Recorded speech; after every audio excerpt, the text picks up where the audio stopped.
Welcome to the reading of The Importance of Being Earnest, done by the Elmwood Playhouse, public domain players on December 5th, 2020. The Importance of Being Earnest, a trivial comedy for serious people. First act, scene, morning room in Algernon's flat in Half Moon Street. The room is luxuriously and artistically furnished. The sound of a piano is heard in the adjoining room. Lane is arranging afternoon tea on the table, and after the music has ceased, Algernon enters. Did you hear what I was playing, Lane? I didn't think it polite to listen, sir. I'm sorry for that for your sake. I don't play accurately. Anyone can play accurately, but I play with wonderful expression. As far as the piano is concerned, sentiment is my forte. I keep science for life. Yes, sir. And speaking of the science of life, have you got the cucumber sandwiches cut for Lady Bracknell? Yes, sir. Oh, by the way, Lane, I see from your book that on Thursday night, when Lord Corman and Mr. Worthing were dining with me, 8 bottles of champagne are entered as having been consumed.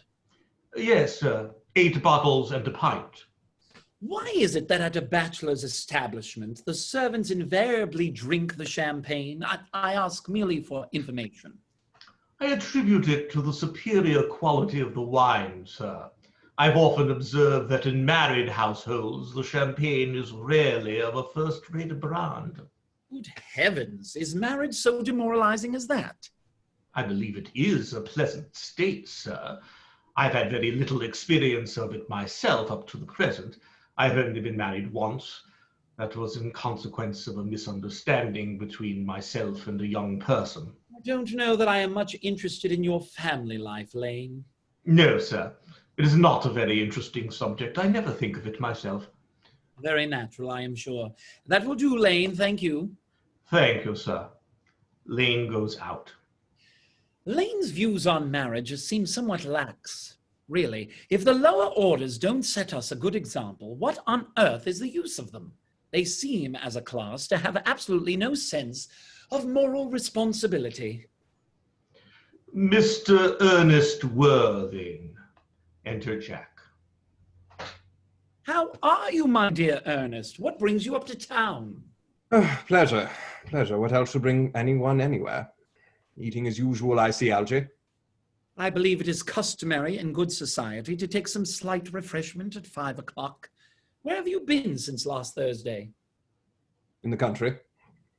What on earth do you do there? When one is in town, one amuses oneself. When one is in the country, one amuses other people. It is excessively boring. And who are the people you amuse? Neighbours. Got nice neighbours in your part of Shropshire? Perfectly horrid. Never speak to one of them. Oh, how immensely you must amuse them. By the way, Shropshire is your county, is it not? Shropshire? Yes, of course. Hello, why all these cups? Why cucumber sandwiches? Why such reckless extravagance in one so young? Who is coming to tea? Oh, merely Aunt Augusta and Gwendolen. How perfectly delightful. Yes, that is all very well, but I am afraid Aunt Augusta won't quite approve of your being here. May I ask why? My dear fellow, the way you flirt with Gwendolen is perfectly disgraceful. It's almost as bad as the way Gwendolen flirts with you. I am in love with Gwendolen. I have come up to town expressly to propose to her. I thought you would come up for pleasure. I call that business. How utterly unromantic you are. Oh, I really don't see anything romantic in proposing. It is very romantic to be in love, but there is nothing romantic about a definite proposal. Why, one may be accepted. One usually is, I believe. Then the excitement is all over. The very essence of romance is uncertainty. If I ever get married, I'll certainly try to forget the fact. I have no doubt about that, dear Algy. The divorce court was specially invented for people whose memories are so curiously constituted. Oh, there is no use speculating on that subject. Divorces are made in heaven. Jack puts out his hand to take a sandwich. Please don't touch the cucumber sandwiches. They are ordered specially for Aunt Augusta. Will you have been eating them all the time? That is quite a different matter. She is my aunt. Have some bread and butter. The bread and butter is for Gwendolen. Gwendolen is devoted to bread and butter. And very good bread and butter it is too.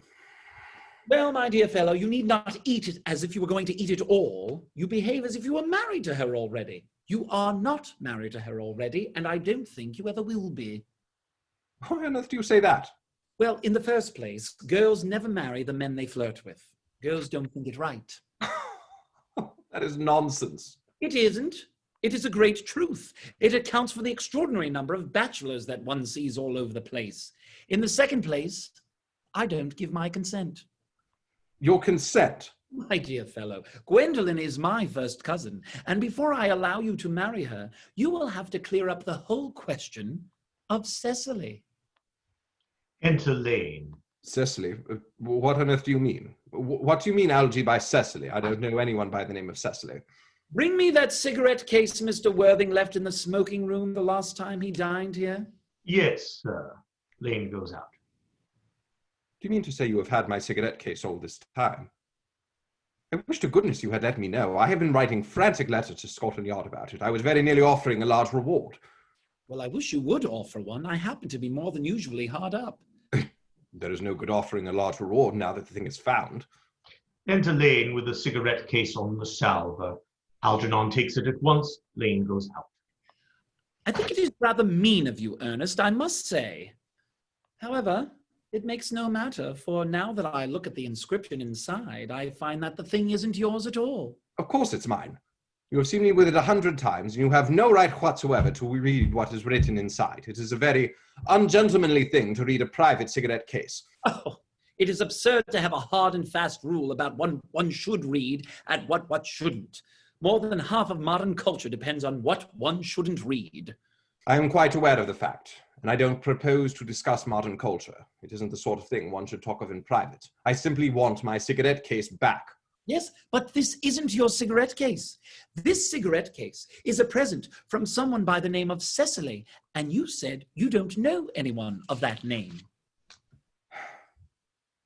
Well, if you want to know, Cecily is my aunt. Your aunt? Yes. A charming old lady she is, too. Lives at Tunbridge Wells. Just give it back to me, Algie. But why does she call herself Little Cecily if she is your aunt and lives at Tunbridge Wells? From Little Cecily with her fondest love.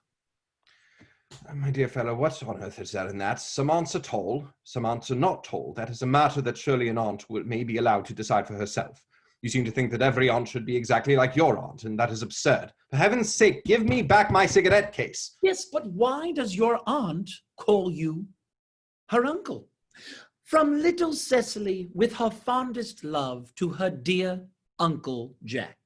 Now, there is no objection, I admit, to an aunt being a small aunt, but why an aunt, no matter what her size may be, should call her own nephew her uncle, I can't quite make out.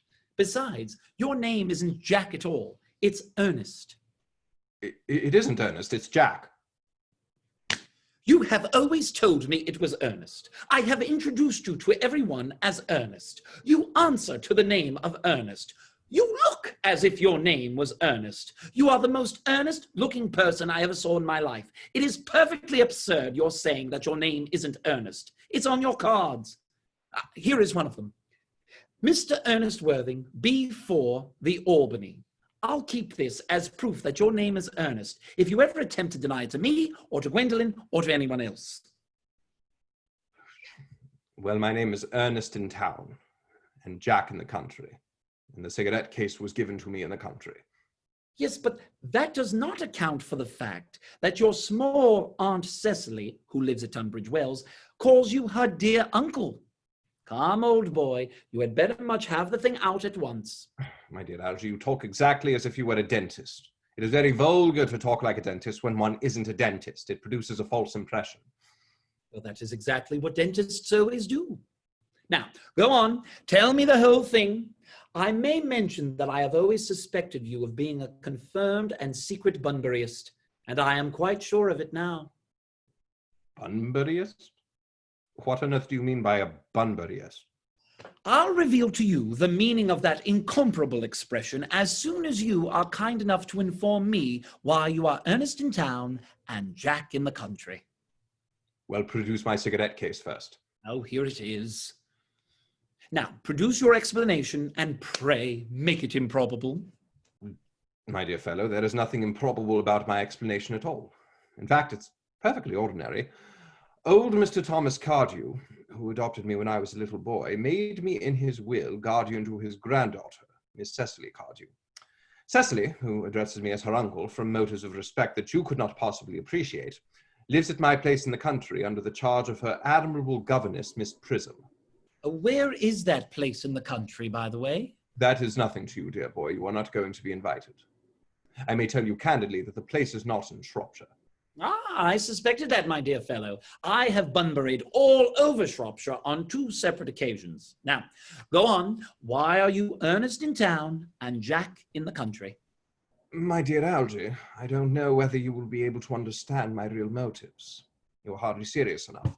When one is placed in the position of guardian, one has to adopt a very high moral tone on all subjects. It's one's duty to do so. And as a high moral tone can hardly be said to conduce very much to either one's health or one's happiness, in order to get up to town, I have always pretended to have a younger brother of the name of Ernest, who lives in the Albany, and gets into the most dreadful scrapes. That, my dear Algy, is the whole truth, plain and simple. Oh, the truth is rarely plain and never simple.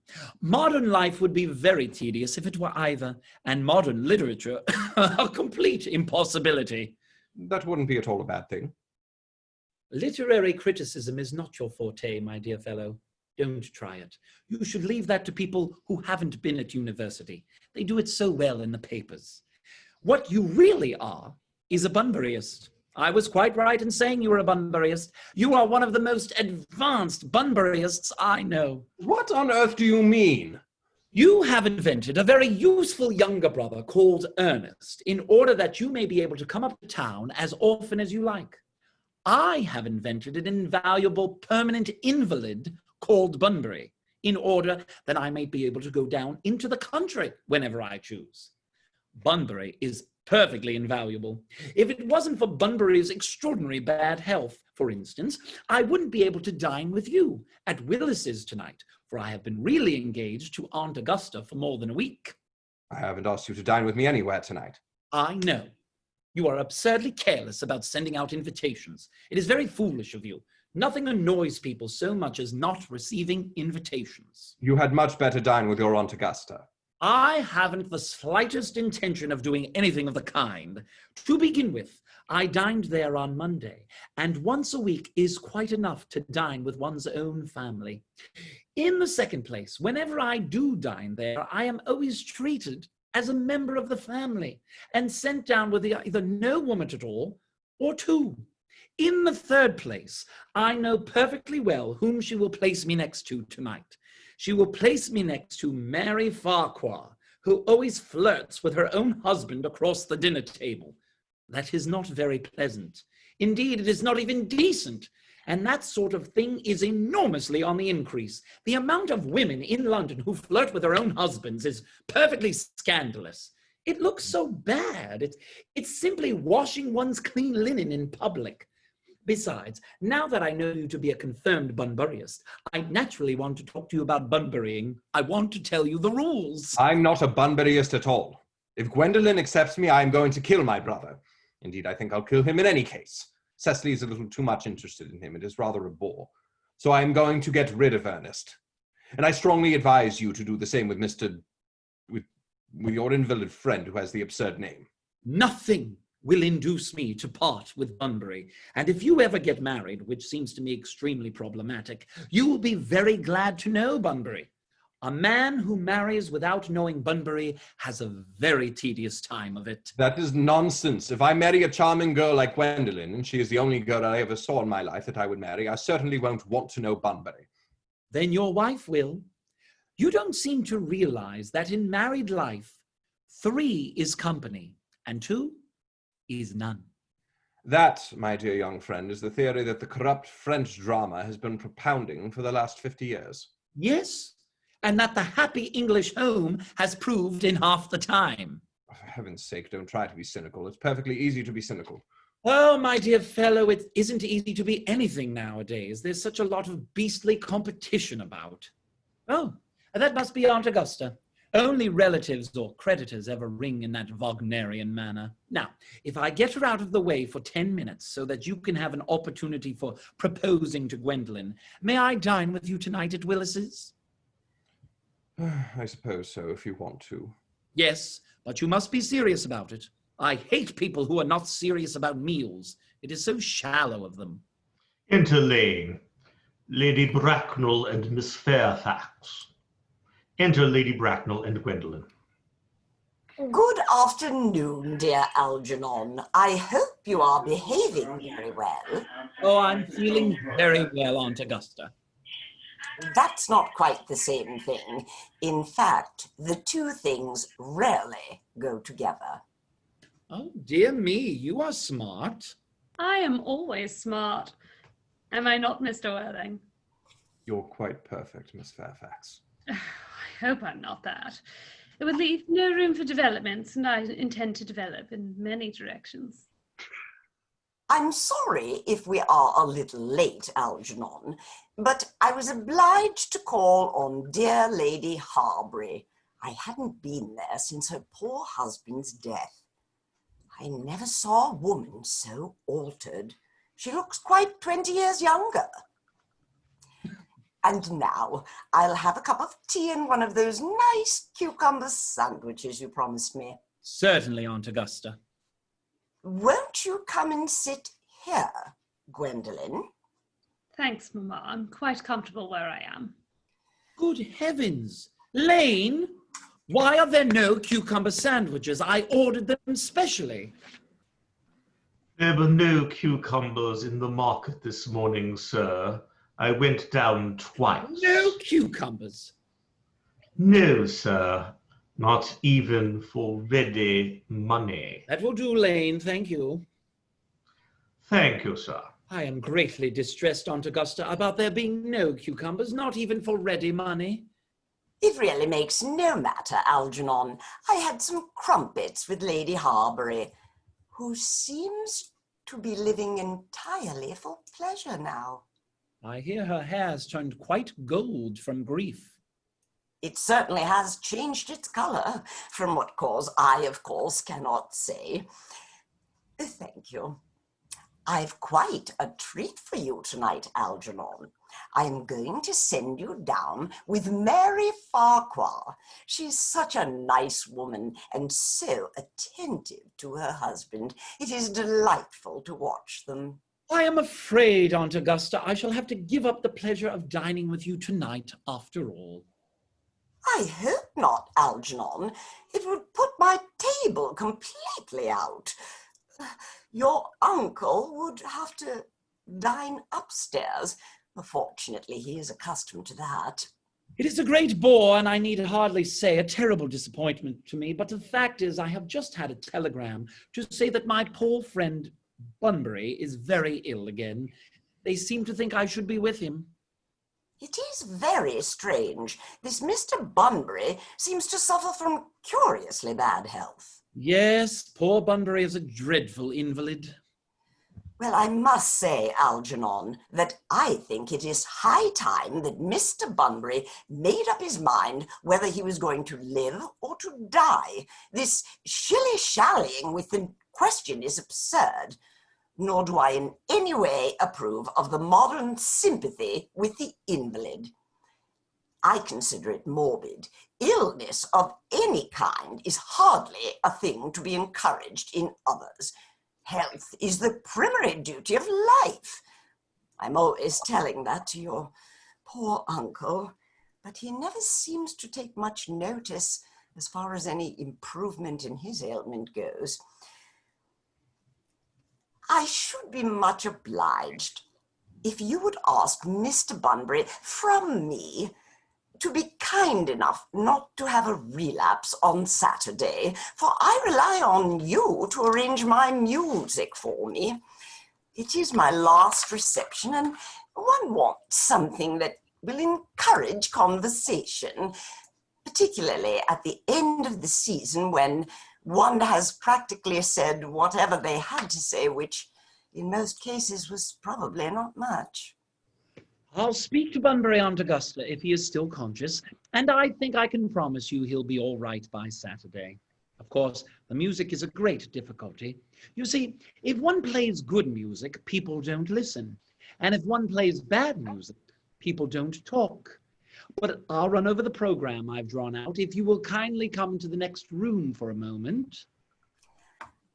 Thank you, Algernon. It is very thoughtful of you. I'm sure the program will be delightful after a few expurgations. French songs I cannot possibly allow. People always seem to think they're improper and either look shocked, which is vulgar, or laugh, which is worse. But German sounds a thoroughly respectable language, and indeed I believe is so. Gwendolen, you will accompany me. Certainly, Mamma. Lady Bracknell and Algernon go into the music room. Gwendolen remains behind. Charming day it has been, Miss Fairfax. Frey, don't talk about the weather, Mr. Worthing. Whenever people talk to me about the weather, I always feel quite certain they mean something else. And that makes me so nervous. I do mean something else. I thought so. In fact, I am never wrong. And I would like to be allowed to take advantage of Lady Bracknell's temporary absence. I would certainly advise you to do so. Mamma has a way of coming back suddenly into a room that I've had to speak often with her about. Miss Fairfax, ever since I met you, I have admired you more than any girl I have ever met since I met you. Yes, I'm quite well aware of that fact. I often wish that in public, at any rate, you had been more demonstrative.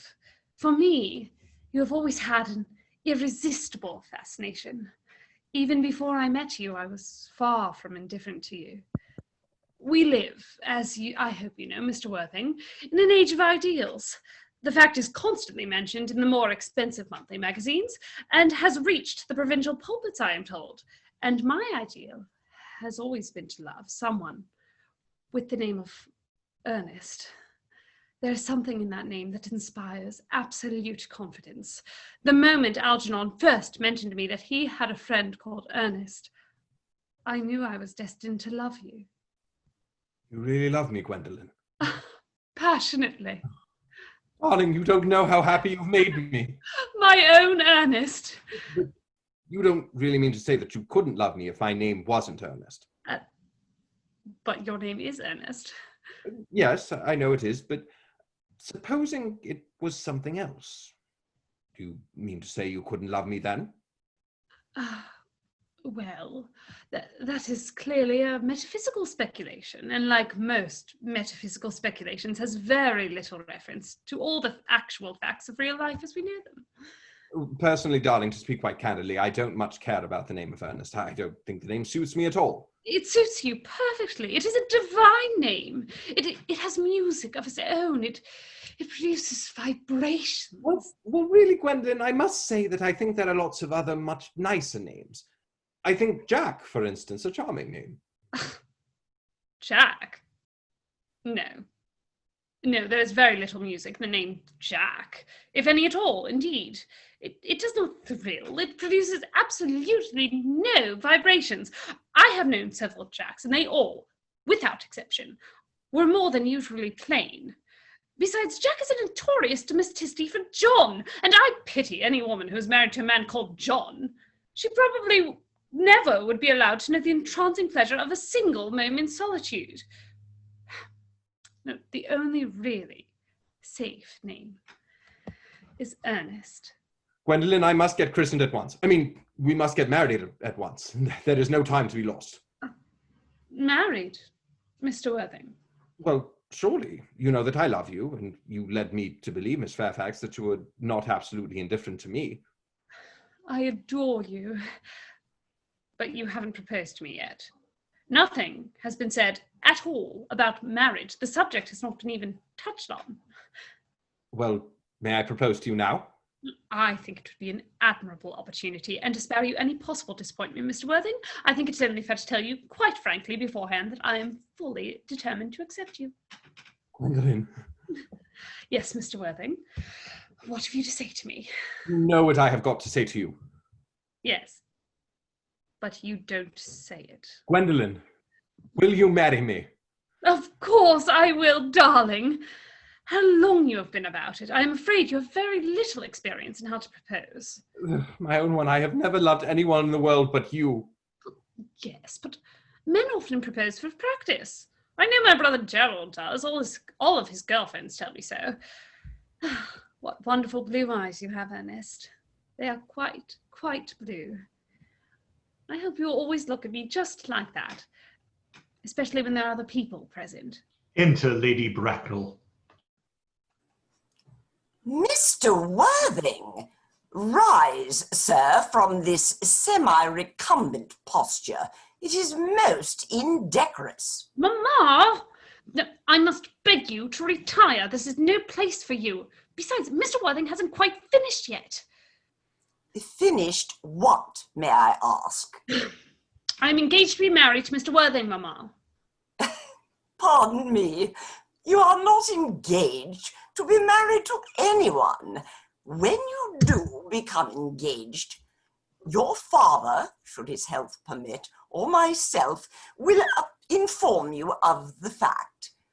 An engagement should come upon a young girl as a surprise, pleasant or unpleasant, as the case may be. And now, Mr. Worthing, I have a few questions to put to you. While I am making these inquiries, you, Gwendolen, shall wait for me below in the carriage. Mamma! In the carriage, Gwendolen. Gwendolen goes to the door. She and Jack blow kisses to each other behind Lady Bracknell's back. Gwendolen, the carriage. Yes, Mamma. She goes out. You can take a seat, Mr. Worthing. Thank you, Lady Bracknell. I prefer standing. I feel bound to tell you that you are not down on my list of eligible young men, although I have the same list as the dear Duchess of Bolton. We work together, in fact. However, I am quite ready to enter your name should your answers be what a really affectionate mother requires. Do you smoke? Well, yes, I must admit I smoke. I'm glad to hear it. A man should always have an occupation of some kind. There are far too many idle men in London as it is. How old are you? 29. A very good age to be married at. I've always been of the opinion that a man who desires to be married should either know everything or nothing. Which do you know? I know nothing, Lady Bracknell. I'm pleased to hear it.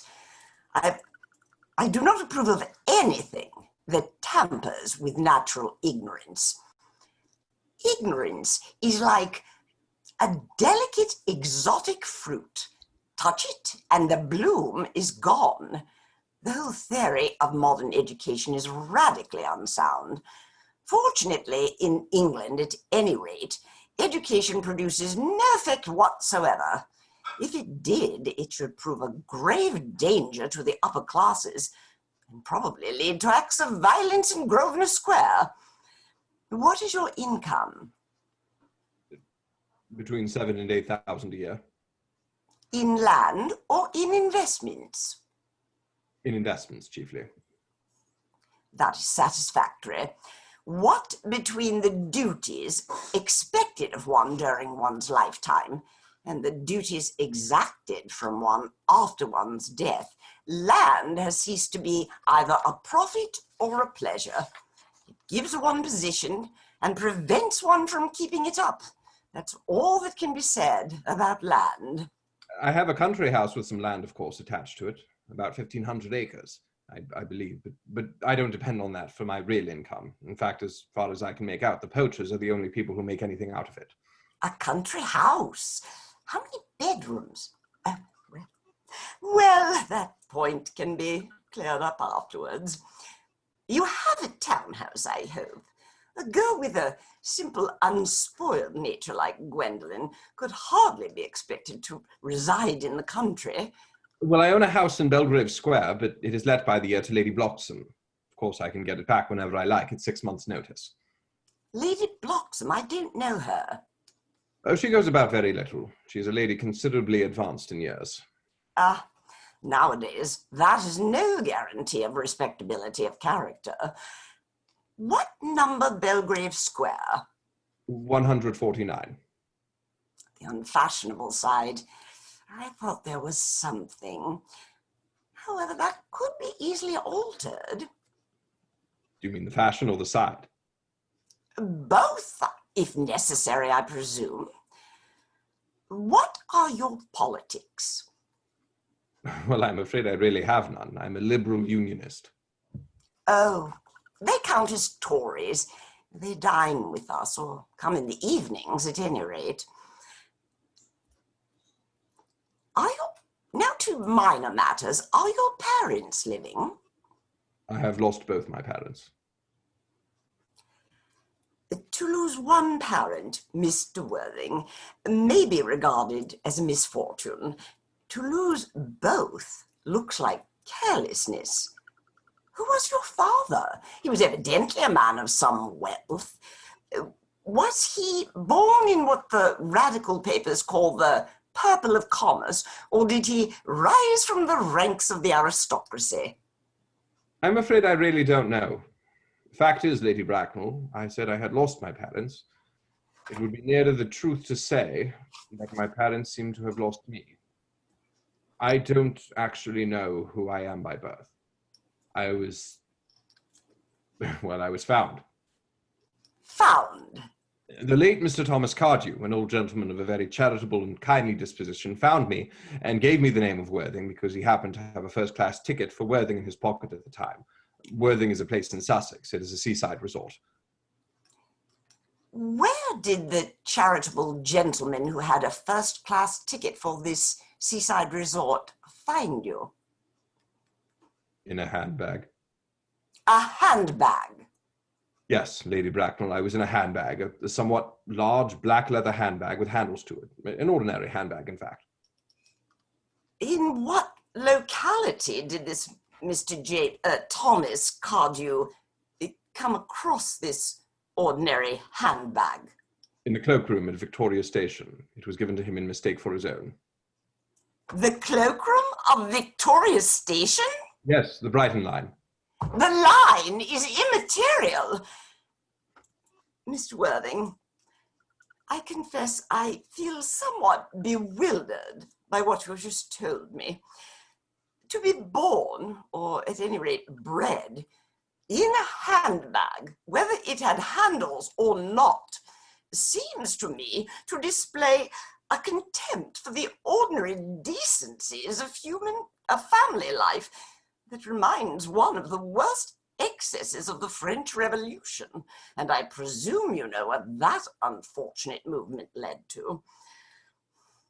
As for the particular locality in which the handbag was found, a cloakroom at a railway station might serve to conceal a social indiscretion, has probably indeed been used for that purpose before now, but it could hardly be regarded as an assured basis for a recognized position in good society.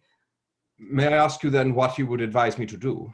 I need hardly say I would do anything in the world to ensure Gwendolen's happiness. I would strongly advise you, Mr. Worthing, to try and acquire some relations as soon as possible, and to make a definite effort to produce, at any rate, one parent of either sex before the season is quite over. Well, I don't see how I could possibly manage to do that. I can produce the handbag at any moment. It is in my dressing room at home. I really think that should satisfy you, Lady Bracknell. Me, sir? What has it to do with me? You could hardly imagine that I and Lord Bracknell would dream of allowing our only daughter, a girl brought up with the utmost care, to marry into a cloakroom and form an alliance with a parcel. Good morning, Mr. Worthing. Lady Bracknell sweeps out in majestic indignation. Good morning. Algernon from the other room strikes up the wedding march. For goodness sake, don't play that ghastly tune, Algy. How idiotic you are. The music stops and Algernon enters cheerily. Didn't it go off all right, old boy? Oh, you don't mean to say Gwendolen refused you? Oh, I know it is a way she has. She is always refusing people. I think it is most ill-natured of her. Well, Gwendolen is as right as a trivet. As far as she is concerned, we are engaged. Her mother is perfectly unbearable. Never met such a gorgon. I don't really know what a gorgon is like, but I am quite sure that Lady Bracknell is one. In any case, she is a monster without being a myth, which is rather unfair.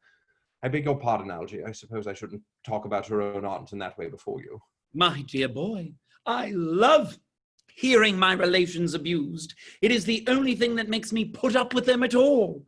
Relations are simply a tedious pack of people who haven't got the remotest knowledge of how to live, nor the smallest instinct about when to die. That is nonsense. It isn't. Well, I won't argue about the matter. You always want to argue about things. That is exactly what things were originally made for. On my word, if I thought that, I'd shoot myself. You don't think there is any chance of Gwendolen becoming like her mother in about 150 years, do you, Algy? All women become like their mothers. That is their tragedy. No man does. That is his. Is that clever? It is perfectly phrased, and quite as true as any observation in civilized life should be. I'm sick to death of cleverness. Everybody is clever nowadays. You can't go anywhere without meeting clever people. The thing has become an absolute public nuisance. I wish to goodness we had a few fools left. Oh, we have. Oh, I should extremely like to meet them. What do they talk about? The fools? Oh, about the clever people, of course. Fools. By the way, did you tell Gwendolen the truth about your being Ernest in town and Jack in the country? My dear fellow, the truth isn't quite the sort of thing one tells to a nice, sweet, refined girl. What extraordinary ideas you have about the way to behave to a woman.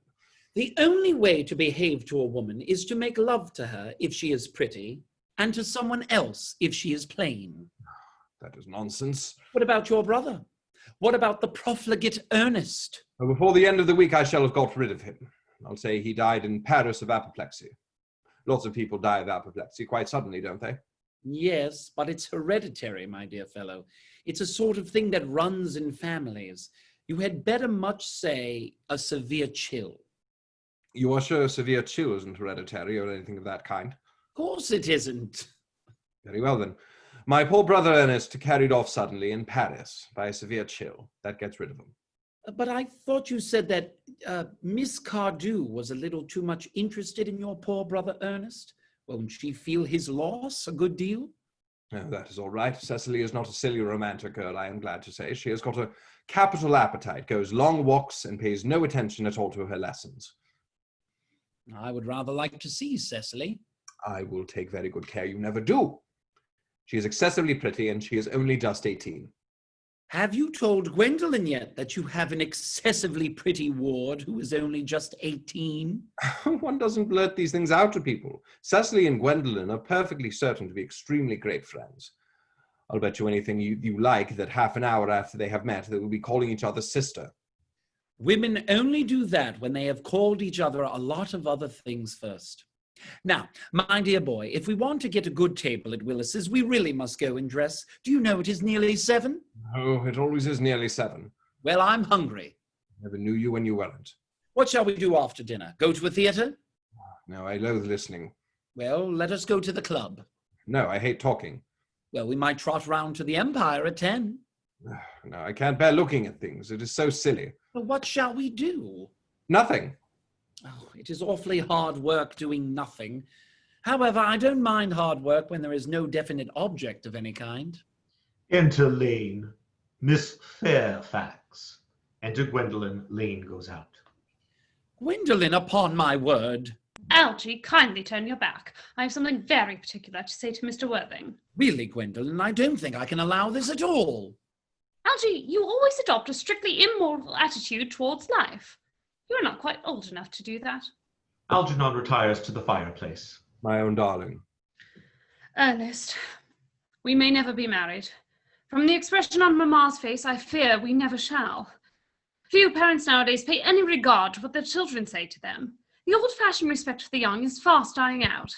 Whatever influence I ever had over Mamma, I lost at the age of 3. But although she may prevent us from becoming man and wife, and I may marry someone else, and marry often, nothing that she can possibly do can alter my eternal devotion to you. Gwendolen. The story of your romantic origin, as related to me by Mamma with unpleasing comments, has naturally stirred the deeper fibres of my nature. Your Christian name has an irresistible fascination. The simplicity of your character makes you exquisitely incomprehensible to me. Your town address at the Albany I have.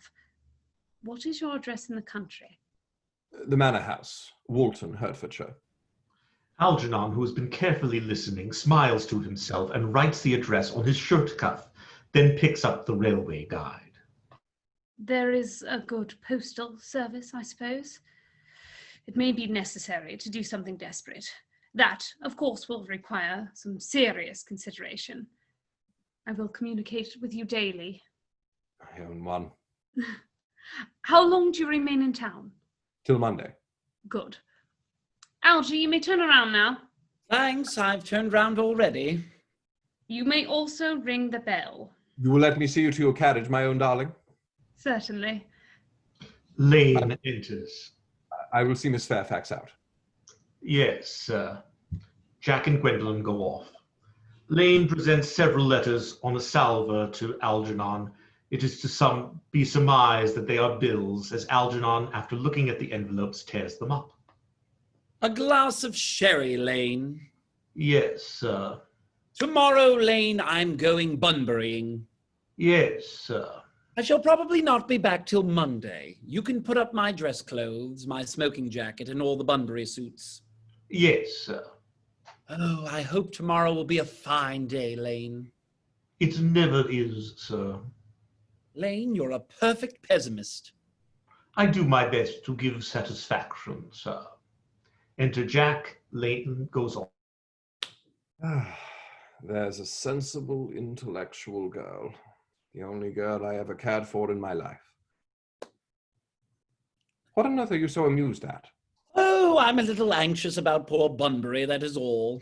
If you don't take care, your friend Bunbury will get you into a serious scrape someday. Oh, I love scrapes. They are the only things that are never serious. That's nonsense, Algie. You never talk anything but nonsense.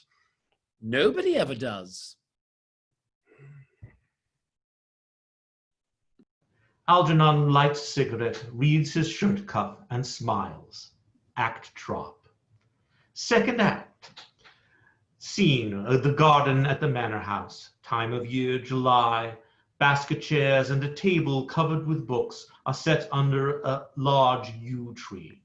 Miss Prism, discovered seated at the table. Cecily is at the back watering flowers. Cecily? Cecily! Surely such a utilitarian occupation as the watering of flowers is rather Morton's duty than yours, especially when, at a moment when intellectual pleasures await you. Your German grammar is on the table. Pray, open it at page 15. We will repeat yesterday's lesson. But I don't like German. It isn't at all a becoming language. I know perfectly well that I look quite plain after my German lessons. Child, you know how anxious your guardian is that you should improve yourself in every way. He laid particular stress on your German as he was leaving for town yesterday. Indeed, he always lays particular stress on your German when he is leaving for town. Dear Uncle Jack is so very serious. Sometimes he is so serious that I think he cannot be quite well. Your guardian enjoys the best of health, and his gravity of demeanor is especially to be commended in one so comparatively young as he is. I know of no one who has a greater sense of duty and responsibility.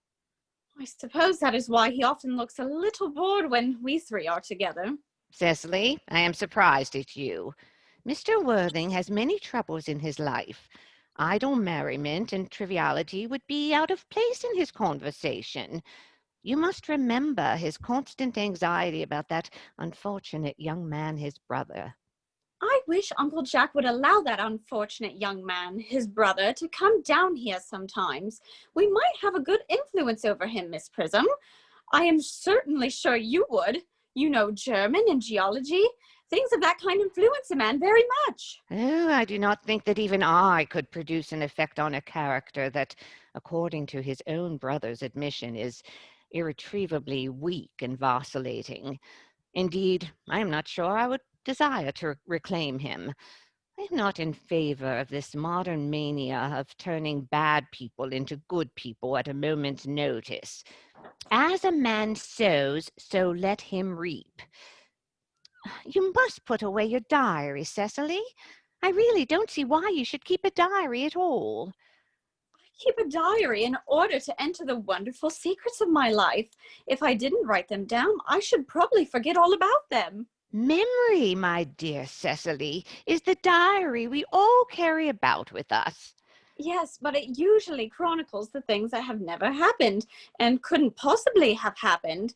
I believe that memory is responsible for nearly all 3-volume novels that Moody sends us. Oh, do not speak slightingly of the 3-volume novel, Cecily. I wrote one myself in earlier days. Did you really, Miss Prism? How wonderfully clever you are. I hope it did not end happily. I don't like novels that end happily. They depress me so much.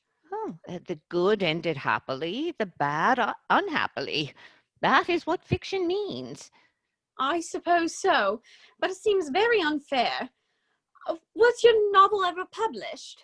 Alas, no. The manuscript was, unfortunately, abandoned. Oh, I use the word in the sense of lost or mislaid. To your work, child, these speculations are profitless. But I see dear Dr. Chasuble coming up through the garden. Dr. Chasuble! This is indeed a pleasure. Enter Canon Chasuble. And how are we this morning? Miss Prism, you are, I trust, well? Miss Prism has just been complaining of a slight headache. I think it would do her so much good to have a short stroll with you in the park, Dr. Chasuble. Cecily, I have not mentioned anything about a headache. No, dear Miss Prism, I know that, but I felt instinctively that you had a headache. Indeed, I was thinking about that and not about my German lessons when the rector came in. I hope, Cecily, you are not inattentive. Oh, I'm afraid I am. That is strange. Were I fortunate enough to be Miss Prism's pupil, I would hang upon her lips. I spoke metaphorically. My metaphor was drawn from bees. Mr. Worthing, I suppose, has not returned from town yet? Oh, we do not expect him till Monday afternoon. I see. Usually likes to spend his Sunday in London. He's not one of those whose sole aim is enjoyment, as by all accounts that unfortunate young man his brother seems to be. But I must not disturb Egeria and her pupil any longer. Egeria? My name is Letitia, Doctor. Oh, a classical allusion, merely drawn from the pagan authors. I shall see you both, no doubt, at evensong. I think, dear Doctor, I will have a stroll with you. I find I have a headache after all, and a walk might do it good. With pleasure, Miss Prism, with pleasure. We might go so far as the schools and back. Oh, that would be delightful. Cecily, you will read your political economy in my absence. Oh, the chapter on the fall of the rupee you may omit. It is somewhat too sensational. Even these metallic problems have their melodramatic side. She goes down the garden with Dr. Chasuble. Horrid political economy, horrid geography, horrid German. Enter Merriman with a card on the salver. Mr. Ernest Worthing has just driven over from the station. He has brought his luggage with him. Mr. Ernest Worthing, before the Albany W. Uncle Jack's brother! Did you tell him Mr. Worthing was in town? Yes, miss. He seemed very much disappointed. I mentioned that you and Miss Prism were in the garden. He said he was anxious to speak to you privately for a moment. Ask Mr. Ernest Worthing to come here. I suppose you had better talk to the housekeeper about a room for him. Yes, miss. Merriman goes off. I have never met any really wicked person before. I feel rather frightened. I am so afraid he will look just like everyone else. Enter Algernon, very gay and debonair. He does. You are my little cousin Cecily, I'm sure. You are under some strange mistake. I am not little. In fact, I believe I am more than usually tall for my age. But I am your cousin Cecily. You, I see from your card, are Uncle Jack's brother, my cousin Ernest. My wicked cousin Ernest. Oh, I am not really wicked at all, cousin Cecily. You mustn't think that I am wicked. If you are not, then you have certainly been deceiving us all in a very inexcusable manner. I hope you have not been leading a double life, pretending to be wicked and being really good all the time. That would be hypocrisy. Oh, of course I have been rather reckless. I'm glad to hear it. Yes, in fact, now you mention the subject, I have been very bad in my own small way. I don't think you should be so proud of that, though I am sure it must have been very pleasant. It is much pleasanter being here with you. I can't understand how you are here at all. Uncle Jack won't be back till Monday afternoon. Yes, that is a great disappointment. I am obliged to go up by first train on Monday morning. I have a business appointment that I am anxious to miss. Couldn't you miss it anywhere but in London? No, the appointment is in London. Well, I know, of course, how important it is not to keep a business engagement if one wants to retain any sense of beauty of life, but I think you had better wait until Uncle Jack arrives. I know he wants to speak with you about your immigrating. About my what? Your immigrating. He has gone to buy your outfit. I certainly wouldn't let Jack buy my outfit. He has no taste in neckties at all. I don't think you will require neckties. Uncle Jack is sending you to Australia. Australia? I'd sooner die. Well, he said at dinner Wednesday night that you have to choose between this world, the next world, and Australia. Oh, well, the accounts I have received of Australia and the next world are not particularly encouraging. This world is good enough for me, cousin Cecily. Yes, but are you good enough for it? I'm afraid I'm not that. That is why I want you to reform me. You might make that your mission, if you don't mind, cousin Cecily. I'm afraid I've no time this afternoon. Well, would you mind my reforming myself this afternoon? It is rather quixotic of you, but I think you should try. I will. I feel better already. You are looking a little worse. That is because I am hungry. How thoughtless of me. I should have remembered that when one is going to lead an entirely new life, one requires regular and wholesome meals. Won't you come in? Thank you. Might I have a buttonhole first? I never have any appetite unless I have a buttonhole first. Marshal Neal? No, I'd sooner have a pink rose. Why? Because you are like a pink rose, cousin Cecily. I don't think it can be right for you to talk to me like that. Miss Prism never says such things to me. Well, then Miss Prism is a short-sighted old lady. Cecily puts the rose in his buttonhole. You are the prettiest girl I have ever saw. Miss Prism says that all good looks are a snare. They are a snare that every sensible man would like to be caught in. Oh, I don't think I would care to catch a sensible man. I shouldn't know what to talk to him about. They pass into the house. Miss Prism and Dr. Chasuble return. You're too much alone, dear Dr. Chasuble. You should get married. A misanthrope I can understand. A womanthrope, never. Oh, believe me, I do not deserve so neologistic a phrase. The precept, as well as the practice of the primitive church, are distinctly against matrimony. That is obviously the reason why the primitive church has not lasted up until the present day. And you do not seem to realize, dear doctor, that by persistently remaining single, A man converts himself into a permanent public temptation.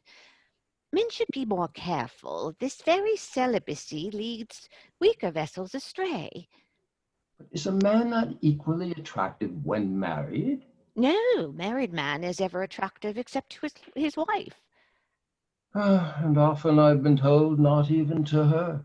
Oh, that depends on the intellectual sympathies of the woman. Maturity can always be depended on. Ripeness can be trusted. Young women are green. I spoke horticulturally. My metaphor was drawn from fruits. But where is Cecily? Perhaps she followed us to the school. Enter Jack slowly from the back of the garden. He is dressed in the deepest mourning with crepe hatband and black gloves. Mr. Worthing! Mr. Worthing? This is indeed a surprise. We did not look for you till Monday afternoon. I have returned sooner than I expected. Dr. Chasuble, I hope you are well. Dear Mr. Worthing, I trust this garb of woe does not betoken some terrible calamity. My brother. More shameful debts and extravagance? Still leading his life of pleasure. Dead.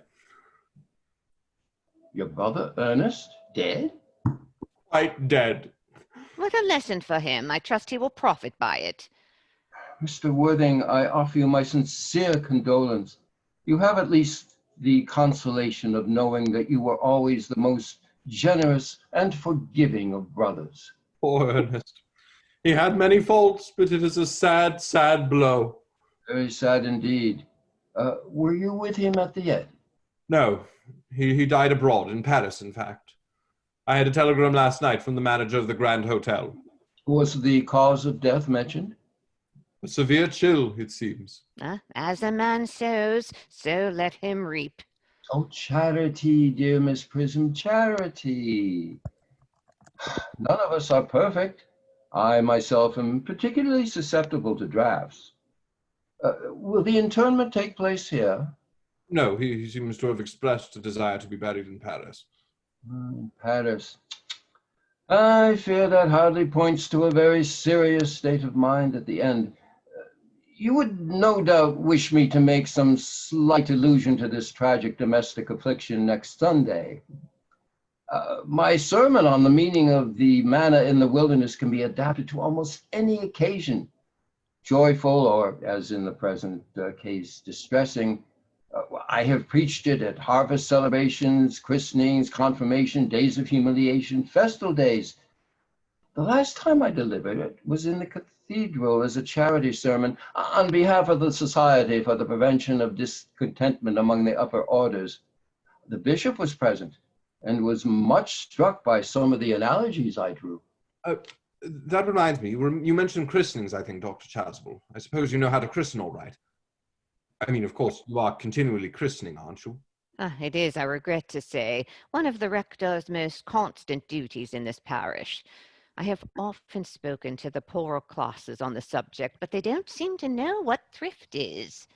But is there any particular infant in whom you're interested, Mr. Worthing?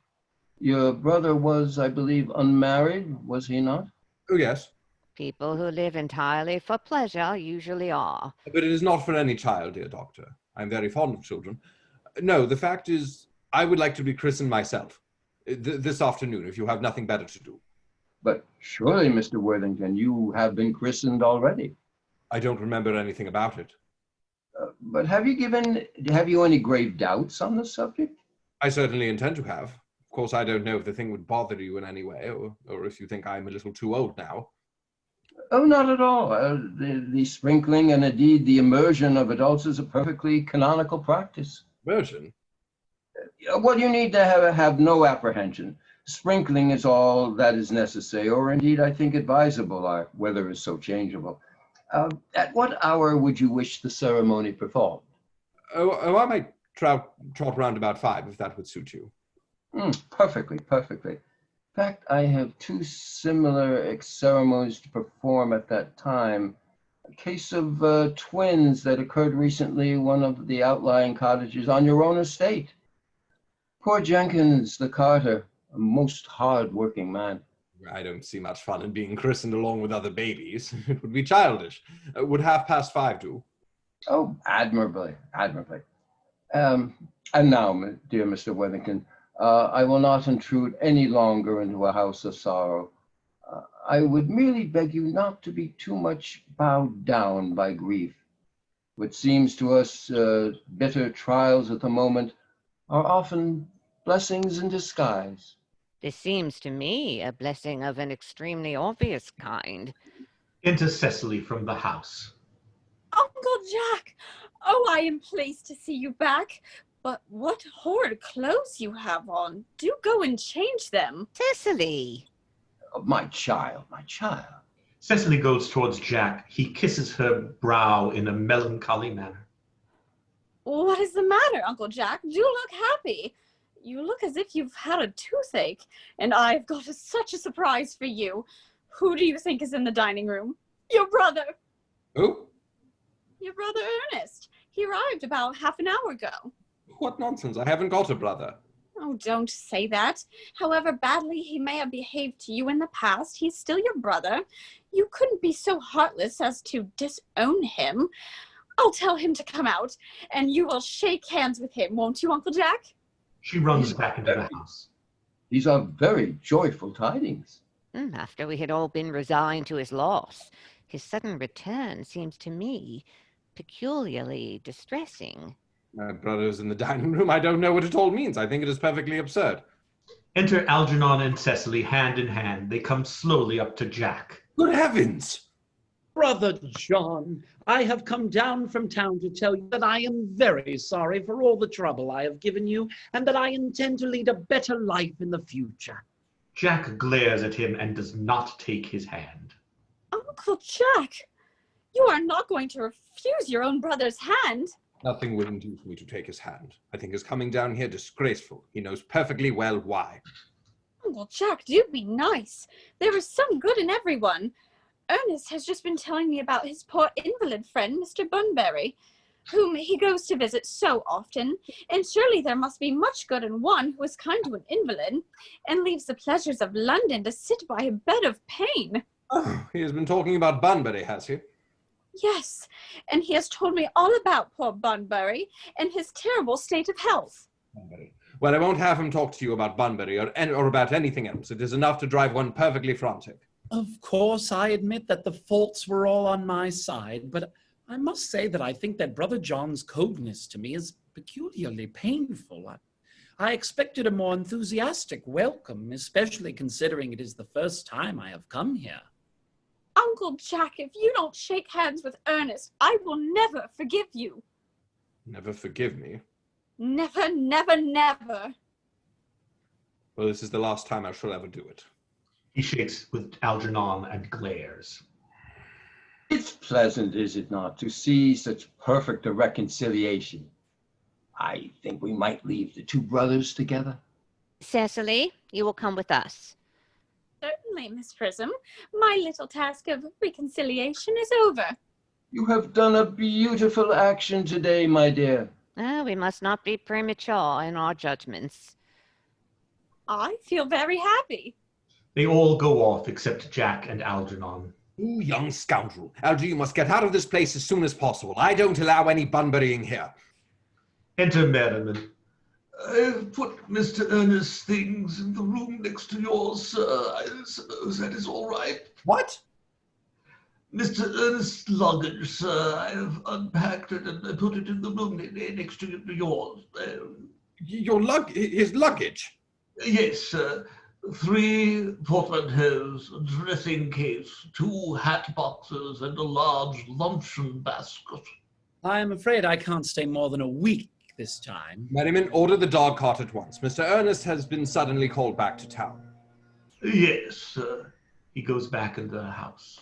What a fearful liar you are, Jack. I have not been called back to town at all. Yes, you have. I haven't heard anyone call me. Your duty as a gentleman called you back. My duty as a gentleman has never interfered with my pleasures in the smallest degree. I can quite understand that. Well, Cecily is darling. You are not to talk of Miss Cardew like that. I don't like it. Well, I don't like your clothes. You look perfectly ridiculous in them. Why on earth don't you go up and change? It is perfectly childish to be in deep mourning for a man who is actually staying for a whole week with you in your house as a guest. I call it grotesque. You are certainly not staying with me for a whole week as a guest or anything else. You have got to leave by the 4:05 train. I certainly won't leave you so long as you are in mourning. It would be most unfriendly. If I were in mourning, you would stay with me, I suppose. I should think it very unkind if you didn't. Well, will you go if I change my clothes?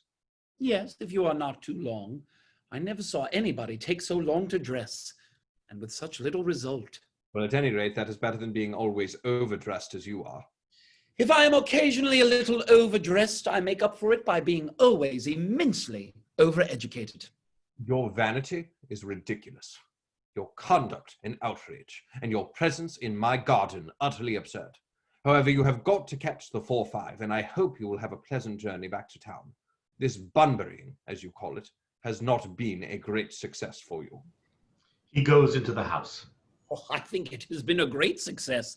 I'm in love with Cecily, and that is everything. Enter Cecily at the back of the garden. She picks up the can and begins to water I the must see flowers. her before I go and make arrangements for another Bunbury. Ah, there she is. Oh, I merely came back to water the roses. I thought you were with Uncle Jack.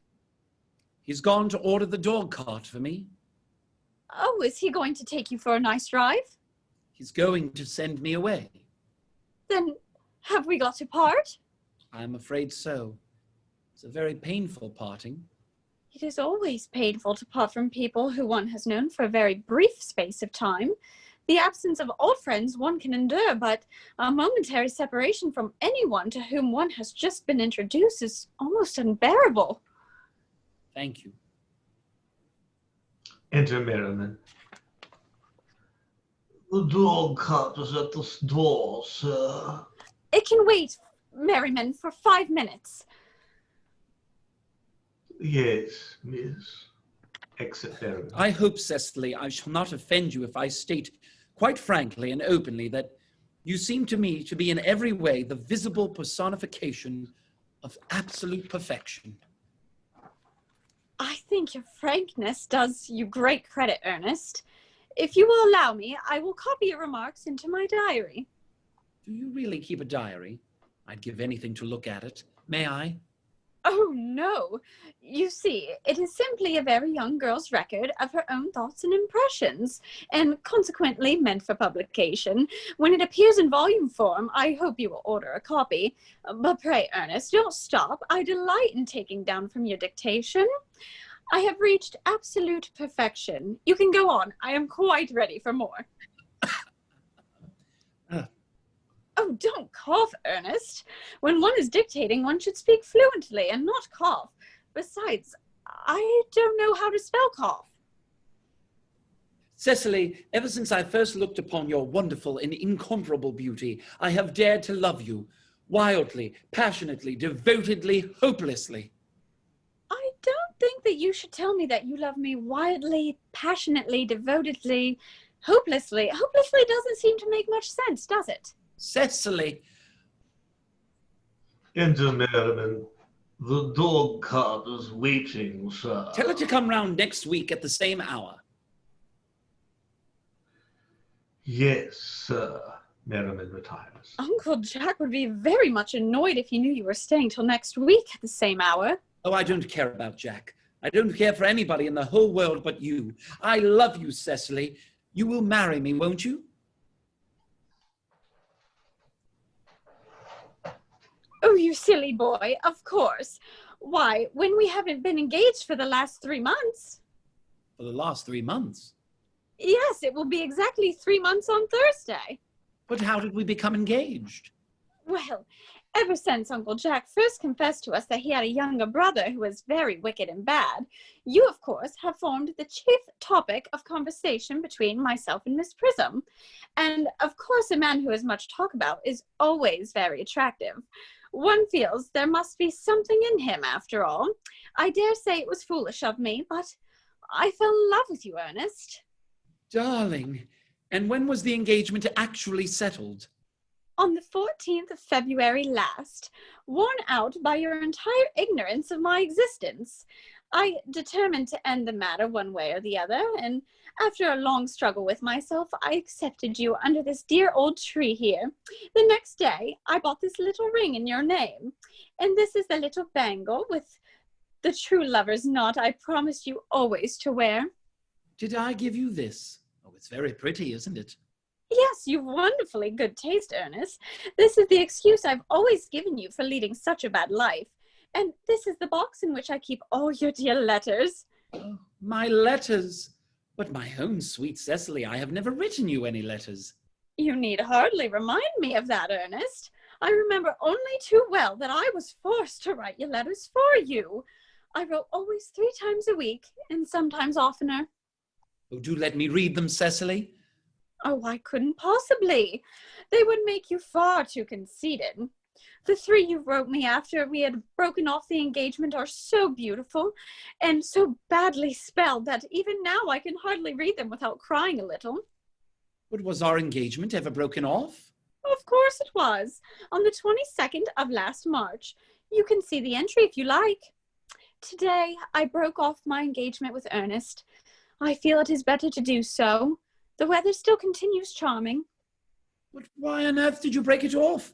What had I done? I had done nothing at all. Cecily, I am very much hurt indeed to hear you broke it off, particularly when the weather was so charming. It would hardly have been a really serious engagement if it hadn't been broken off at least once. But I forgave you before the week was out. What a perfect angel you are, Cecily. You dear romantic boy. He kisses her. She puts her fingers through his hair. I hope your hair curls naturally, does it? Yes, darling, with a little help from others. I'm so glad. You'll never break off our engagement again, Cecily? I don't think I could break it off now that I have actually met you. Besides, of course, there is the question of your name. Yes, of course. You must not laugh at me, darling. But it had always been a girlish dream of mine to love someone whose name was Ernest. There is something in the name that seems so to inspire absolute confidence. I pity any poor married woman whose husband is not called Ernest. But, my dear child, do you mean to say you could not love me if I had some other name? But what name? Any name you like. Algernon, for instance. But I don't like the name of Algernon. Well, my own dear, sweet, loving little darling, I really can't see why you should object to the name of Algernon. It is not at all a bad name. In fact, it is rather an aristocratic name. Half of the chaps who get into the bankruptcy court are called Algernon. But seriously, Cecily, if my name was Algie, couldn't you love me? I might respect you, Ernest. I might admire your character, but I fear that I should not be able to give you my undivided attention. Cecily, your rector here is, I suppose, thoroughly experienced in the practice of all the rites and ceremonials of the church? Oh, yes. Dr. Chasuble is a most learned man. He has never written a single book, so you can imagine how much he knows. I must see him at once on a most important christening. I mean, on most important business. Oh. I shan't be away more than half an hour. Considering that we have been engaged since February the 14th and that I only met you today for the first time, I think it is rather hard that you should leave me for such a long period as half an hour. Couldn't you make it 20 minutes? I'll be back in no time. He kisses her and rushes down the garden. What an impetuous boy he is. I like his hair so much. I must enter his proposal into my diary. Enter Merriman. Miss Fairfax has just called to see Mr. Worthing on very important business, Miss Fairfax states. Isn't Mr. Worthing in his library? Mr. Worthing went over in the direction of the rectory some time ago. Pray, ask the lady to come out here. Mr. Worthing is sure to be back soon, and you can bring tea. Yes, miss. He goes out. Miss Fairfax, I suppose one of the many good elderly women who are associated with Uncle Jack and some of his philanthropic work in London. I don't quite like women who are interested in philanthropic work. I think it is so forward of them. Enter Merriman. Miss Fairfax. Enter Gwendolen, exit Merriman. Pray, let me introduce myself to you. My name is Cecily Cardew.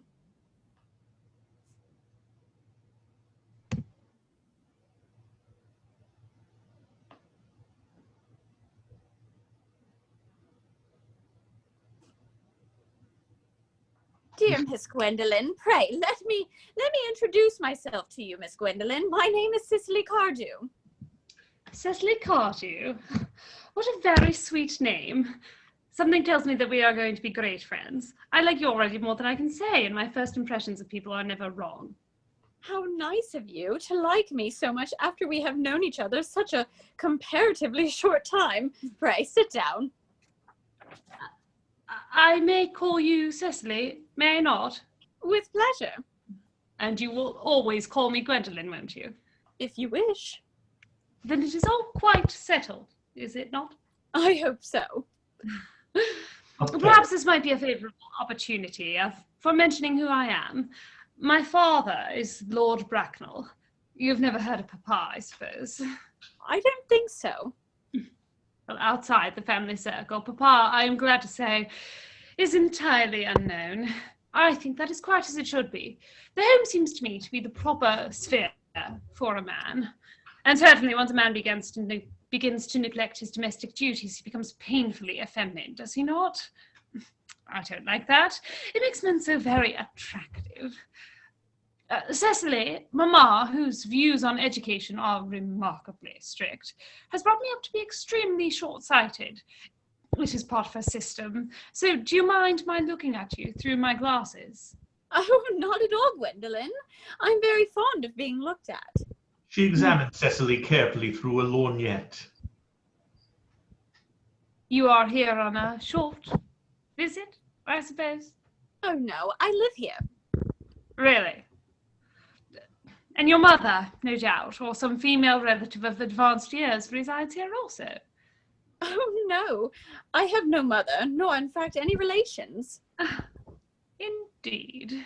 My dear guardian, with the assistance of Miss Prism, has the arduous task of looking after me. Your guardian? Yes, I am Mr. Worthing's ward. Oh, well, it's strange. He never mentioned to me he had a ward. How secretive of him. He grows more interesting hourly. I'm not sure, however, that the news inspires me with feelings of unmixed delight. I am very fond of you, Cecily. I have liked you ever since I've met you.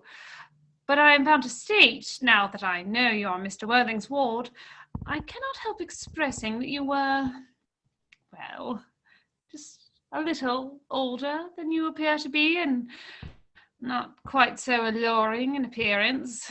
In fact, if I may speak candidly. Pray do. I think that whenever one has anything unpleasant to say, one should always be quite candid. Well, to speak with perfect candor, Cecily, I wish you were fully 42 and more than unusually plain for your age. Ernest has a strong, upright nature. He is the very soul of truth and honor. Disloyalty would be as impossible to him as deception. But even men of the noblest possible moral character are extremely susceptible to the influence of the physical charms of others. Modern, no less ancient history supplies us with many of the most painful examples of what I refer to. If it were not so, indeed, history would be quite unreadable. I beg your pardon, Gwendolen. Did you say Ernest? Yes. Oh, but it is not Mr. Ernest Worthing who is my guardian. It is his brother, his elder brother. Ernest never mentioned to me that he had a brother. I am sorry to say that they have not been on good terms for a long time. Oh, that accounts for it. And now I think of it, I have never heard any man mention his brother. The subject seems to be most distasteful to most men. Cecily, you have lifted a load from my mind. I was growing almost anxious. It would have been terrible if any cloud had come across a friendship like ours, would it not? Of course, you are quite Sure, that is not Mr. Ernest Worthing, who is your guardian? I'm quite sure. In fact, I'm going to be his. I beg your pardon? Dearest Gwendolen, there is no reason why I should make a secret to you. Our little county newspaper is sure to chronicle the fact next week. Mr. Ernest Worthing and I are engaged to be married. Oh, my darling Cecily, I think there must be some slight error. Mr. Ernest Worthing is engaged to me.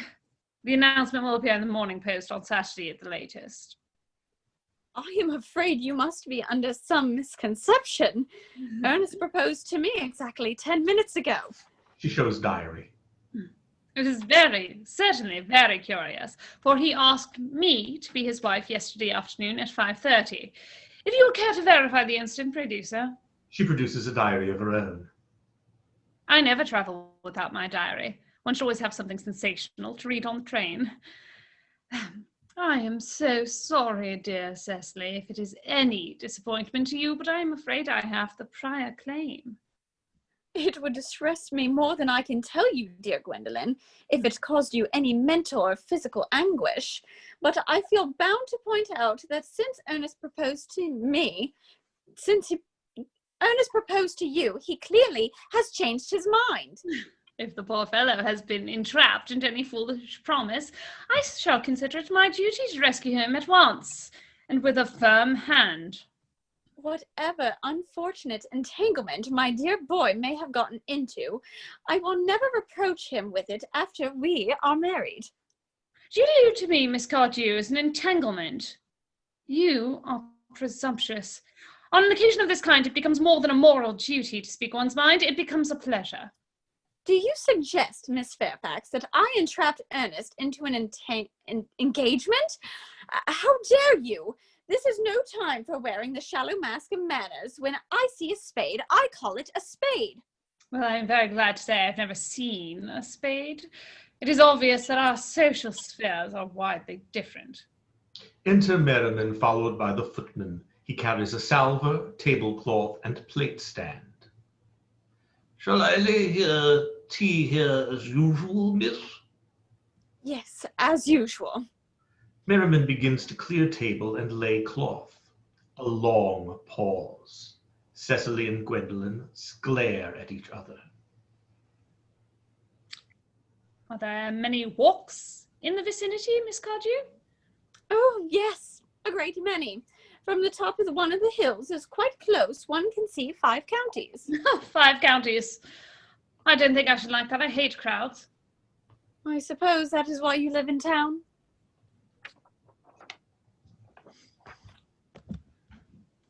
What a well-kept garden this is, Miss Cardew. So glad you like it, Miss Fairfax. I had no idea there were so many flowers in the country. Oh, flowers are as common here, Miss Fairfax, as people are in London. Personally, I cannot understand how anybody manages to exist in the country. If anybody who is anybody does. Country always bores me to death. Ah, this is what the newspaper call agricultural depression, is it not? I believe the aristocracy are suffering very much from it at the present. It is almost an epidemic amongst them, I have been told. May I offer you some tea, Miss Fairfax? Thank you. Detestable girl, but I require tea. Sugar? No, thank you. Sugar is not fashionable anymore. Cecily looks angrily at her, takes up the tongs, and puts 4 lumps of sugar into the cup. Cake or bread and butter? Bread and butter, please. Cake is rarely seen at the best houses these days. She cuts a very large slice of cake and puts it on the tray. Hand that to Miss Fairfax. Merriman does so and goes out with the footman. You have filled my tea with lumps of sugar, and though I asked most distinctly for bread and butter, you have given me cake. I am known for the gentleness of my disposition and the extraordinary sweetness of my nature, but I warn you, Miss Cardew, you go too far. To save my poor, innocent, trusting boy from the machinations of any other girl, there are no lengths to which I would not go. From the moment I saw you, I distrusted you. I found you false and deceitful. I am never deceived in such manners. My first impressions of people are invariably right. It seems to me, Miss Fairfax, that I am trespassing on your valuable time. No doubt that you have many other calls of similar character to make in the neighborhood. Enter Jack. Ernest! My own Ernest. Gwendolen, darling. A moment. May I ask if you're engaged to be married to this young lady? To dear little Cecily, of course not. What could have put such an idea into your pretty little head? Thank you. You may. She offers her cheek.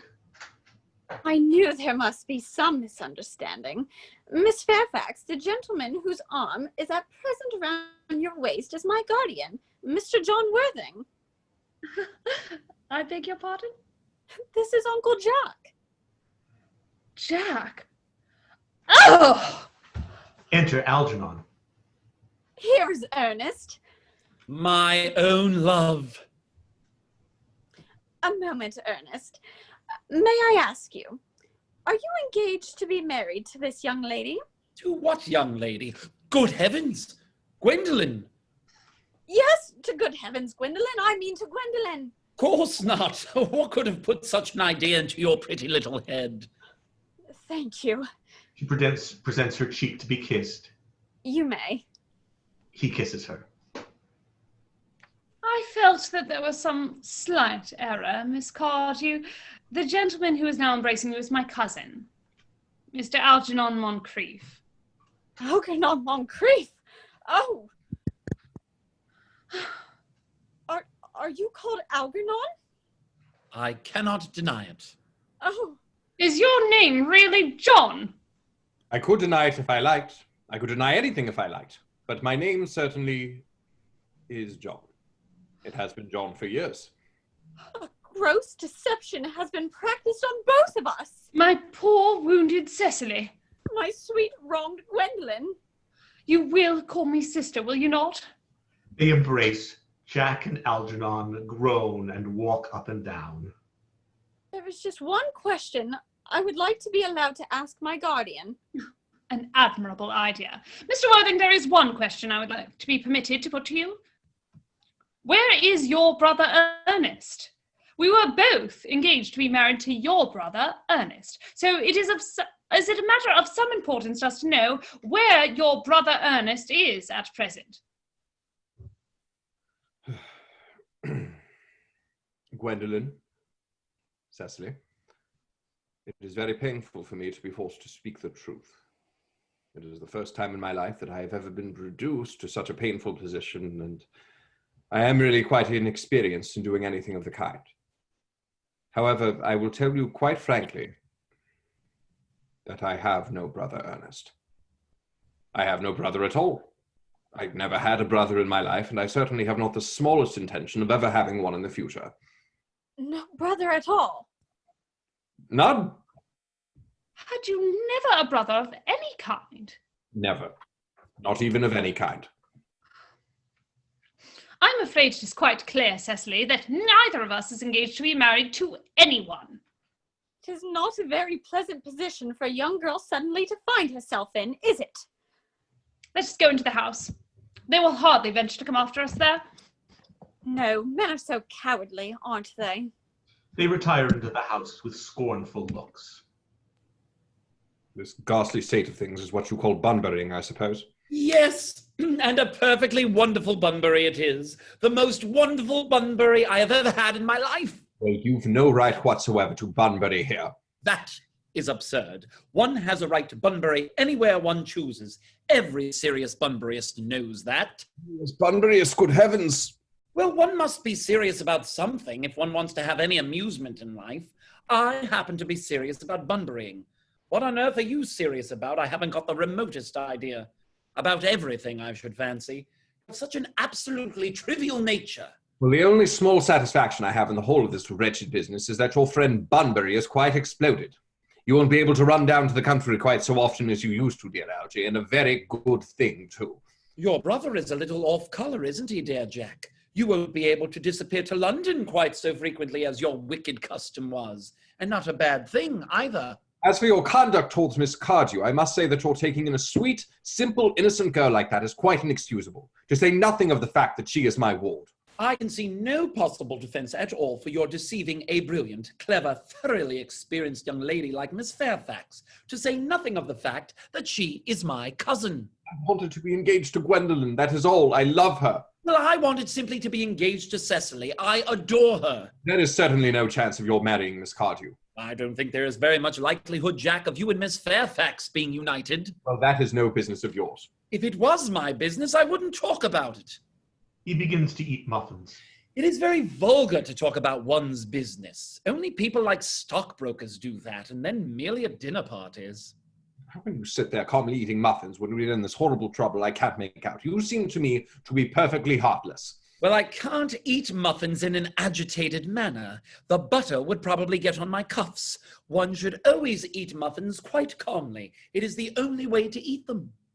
I say it's perfectly heartless you're eating muffins at all under the circumstances. When I am in trouble, eating is the only thing that consoles me. Indeed, when I am in really great trouble, as anyone who knows me intimately would tell you, I refuse everything except food and drink.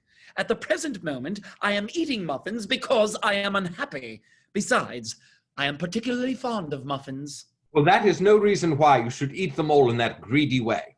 He takes the muffins from Algernon. I wish you would have tea cake instead. I don't like tea cake. Good heavens, I suppose a man may eat his own muffins in his own garden. But you have just said that it was perfectly heartless to eat muffins. I said it was perfectly heartless of you under the circumstances. That is a very different thing. That may be, but the muffins are the same. Algernon seizes the muffin dish from Jack. LG, I wish to goodness you would go. You can't possibly ask me to go without having some dinner. It's absurd. I never go without my dinner. No one ever does, except vegetarians and people like that. Besides, I have just made arrangements with Dr. Chasuble to be christened at 5:45 under the name of Ernest. My dear fellow, the sooner you give up that nonsense, the better. I made arrangements this morning with Dr. Chasuble to be christened myself at 5:30, and I naturally will take the name of Ernest. Gwendolen would wish it. We can't both be christened Ernest. It's absurd. Besides, I have a perfect right to be christened if I like. There is no evidence at all that I have ever been christened by anybody. I should think it extremely probable I never was, and so does Dr. Chasuble. It is entirely different in your case. You have been christened already. Yes, but I have not been christened for years. But you have been christened. That is the important thing. Quite so. So I know my constitution can stand it. If you are not quite sure about your ever having been christened, I must say I think it rather dangerous you're venturing on it now. It might make you very unwell. You can hardly have forgotten that someone very closely connected with you was very nearly carried off this week in Paris by a severe chill. Yes, but you said yourself that a severe chill was not hereditary. It usedn't to be, I know, but I dare say it is now. Science is always making wonderful improvements in things. That's nonsense. You are always talking nonsense. Jack, you are at the muffins again. I wish you wouldn't. There are only 2 left. I told you I was particularly fond of muffins. But I hate tea cake. Why on earth do you allow tea cake to be served up for your guests? What ideas you have of hospitality? Algernon, I have already told you to go. I don't want you here. Why won't you go? I haven't finished my tea yet, and there's still 1 muffin left. Jack groans and sinks into a chair. Algernon still continues eating. Act drop. Third act. Morning room at the manor house. Gwendolen and Cecily are at the window, looking out into the garden. The fact that they did not follow us at once into the house, as anyone else would have done, seems to me to show that they still have some sense of shame left. They have been eating muffins. That looks like repentance. They don't seem to notice us at all. Couldn't you cough? But I haven't got a cough. They're looking at us. What effrontery. They're approaching. That's very forward of them. Let's preserve a dignified silence. Certainly. It's the only thing to do now. Enter Jack, followed by Algernon. They whistle some dreadful popular air from a British opera. This dignified silence seems to produce an unpleasant effect. A most distasteful one. But we will not be the first to speak. Certainly not. Mr. Worthing, I have something very particular to ask you. Much depends on your reply. Gwendolen, your common sense is invaluable. Mr. Moncrieff, kindly answer me the following question. Why did you pretend to be my guardian's brother? In order that I might have an opportunity of meeting you. That certainly seems like a satisfactory explanation, does it not? Yes, dear, if you can believe him. I don't, but that does not affect the wonderful beauty of his answer. True. In matters of grave importance, style, not sincerity, is the vital thing. Mr. Worthing, what explanation can you offer to me for pretending to have a brother? Was it in order that you might have an opportunity of coming up to town to see me as often as possible? Can you doubt it, Miss Fairfax? I have my gravest doubts upon the subject, but I intend to crush them. This is not the moment for German scepticism. The explanation seemed to be quite satisfactory, especially Mr. Worthing's. That seems to me to have the stamp of truth upon it. I am more than content with what Mr. Moncrieff said. His voice alone inspires one with absolute credulity. Then you think we should forgive them? Yes, I mean, no. True. I had forgotten.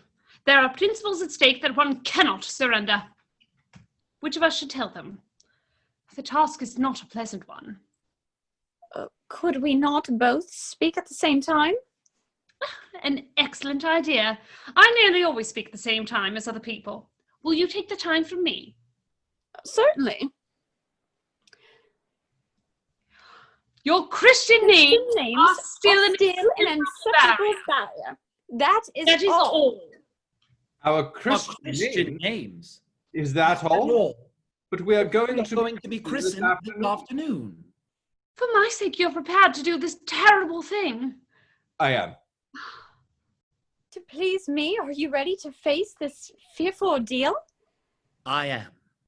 How absurd to talk about the equality of the sexes. Where questions of self-sacrifice are concerned, men are infinitely beyond us. We are. They have moments of physical courage of which we women know absolutely nothing. Darling. Darling. They fall into each other's arms. Enter Merriman, who, when he enters, he coughs loud. Lady Bracknell. Heavens. Enter Lady Bracknell. The couple separate in alarm. Exit Merriman. Gwendolen, what does this mean? Merely that I am engaged to be married to Mr. Worthing, Mamma. Come here. Sit down. Sit down immediately. Hesitation of any kind is a sign of mental decay in the young, of physical weakness in the old. Apprised, sir, of my daughter's sudden flight by her trusty maid, whose confidence I purchased by means of a small coin, I followed her at once by luggage train. Her unhappy father is, I'm glad to say, under the impression that she is attending a more than usually lengthy lecture at the University Extension Scheme on the influence of a permanent income on thought. I do not propose to undeceive him. Indeed, I have never undeceived him on any question I would consider it wrong. But surely you understand that all communication between yourself and my daughter must cease immediately from this moment.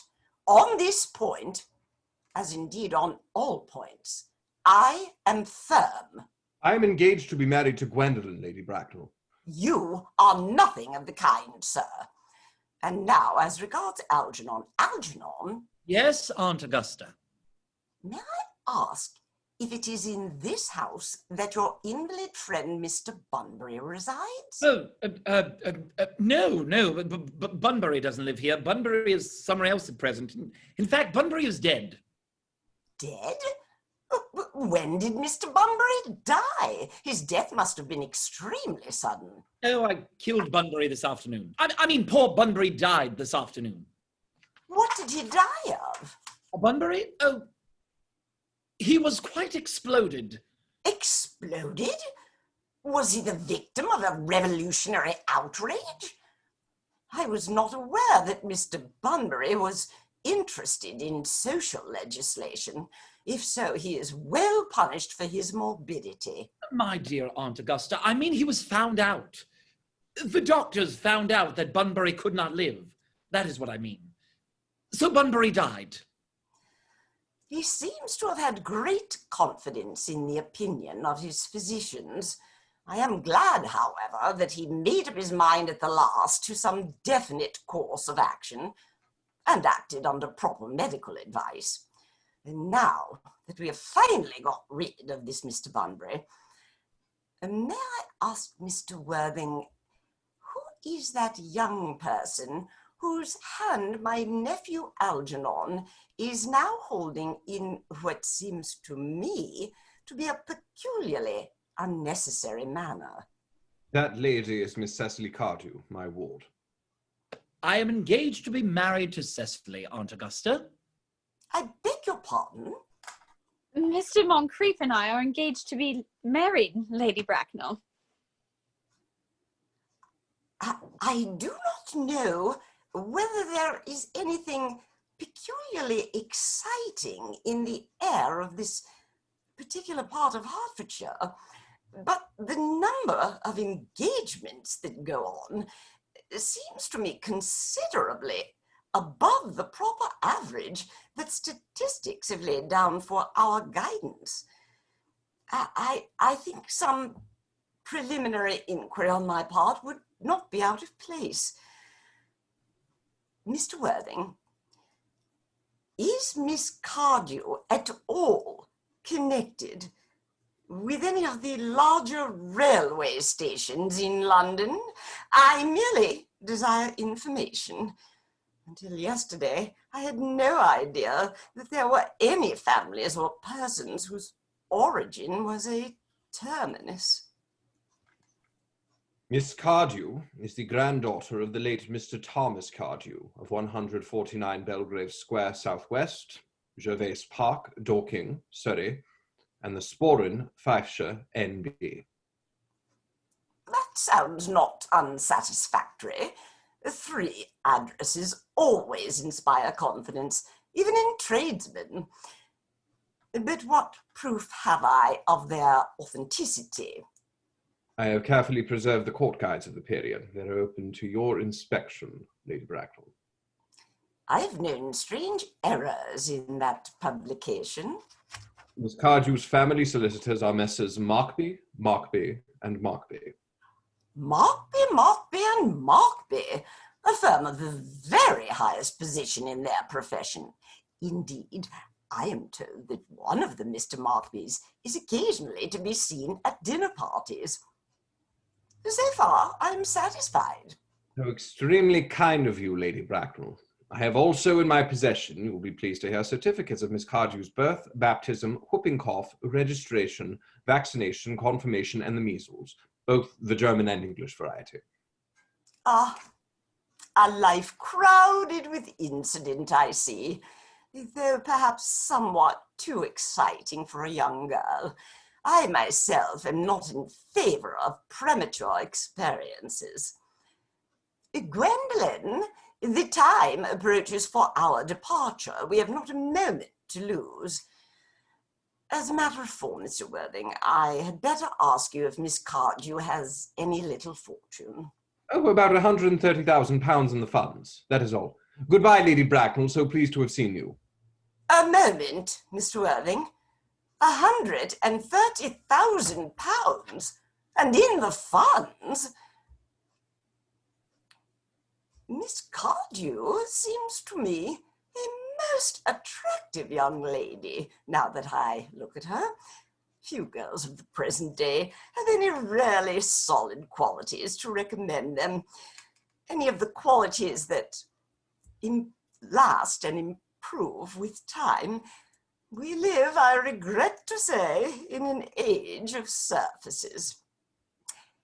Come over here, dear. Pretty child. Your dress is sadly simple, and your hair seems almost as nature might have left it. But we can soon alter all that. A thoroughly experienced French maid produces a really marvellous effect in a very brief space of time. I remember recommending one to young Lady Lancing, and after 3 months, her own husband did not know her. And after 6 months, nobody knew her. Kindly turn round, sweet child. No, the side view is what I want. Yes, quite as I expected. There are distinct social possibilities in your profile. The two weak points in our age are its want of principle and its want of profile. The chin a little higher, dear. Style largely depends on the way the chin is worn. They're worn very high just at present. Algernon. Yes, Aunt Augusta. There are distinct social possibilities in Miss Cardew's profile. Cecily is the sweetest, dearest, prettiest girl in the whole world, and I don't care 2 pence about social possibilities. Never speak disrespectfully of society, Algernon. Only people who can't get into it do that. Dear child, of course you know that Algernon has nothing but his debts to depend upon. But I do not approve of mercenary marriages. When I married Lord Bracknell, I had no fortune of any kind, but I never dreamed for a moment of allowing that to stand in my way. Well, I suppose I must give my consent. Thank you, Aunt Augusta. Cecily, you may kiss me. Thank you, Lady Bracknell. You may also address me as Aunt Augusta for the future. Thank you, Aunt Augusta. The marriage, I think, had better take place quite soon. Thank you, Aunt Augusta. Thank you, Aunt Augusta. To speak frankly, I am not in favour of long engagements. They give people the opportunity of finding out each other's character before marriage, which I think is never advisable. I beg your pardon for interrupting you, Lady Bracknell, but this engagement is quite out of the question. I am Miss Cardew's guardian, and she cannot marry without my consent until she comes of age. That consent I absolutely decline to give. Upon what grounds, may I ask? Algernon is an extremely, I may almost say ostentatiously eligible young man. He has nothing, but he looks everything. What more could one desire? It pains me very much to have to speak frankly to you, Lady Bracknell, about your nephew, but the fact is that I do not approve at all of his moral character. I suspect him of being untruthful. Untruthful? My nephew Algernon? Impossible! He is an Oxonian. I fear there can be no possible doubt about the matter. This afternoon, during my temporary absence in London, on an important question of romance, he obtained admission to my house by means of the false pretense of being my brother. Under an assumed name, he drank, I've just been informed by my butler, an entire pint bottle of my Perrier Jouet Brut 89, wine I was specifically reserving for myself. Continuing his disgraceful deception, he succeeded in the course of the afternoon in alienating the affections of my only ward. He subsequently stayed to tea and devoured every single muffin. And what makes his conduct all the more heartless is that he was perfectly well aware from the first that I have no brother, that I never had a brother, and that I don't intend to have a brother, not even of any kind.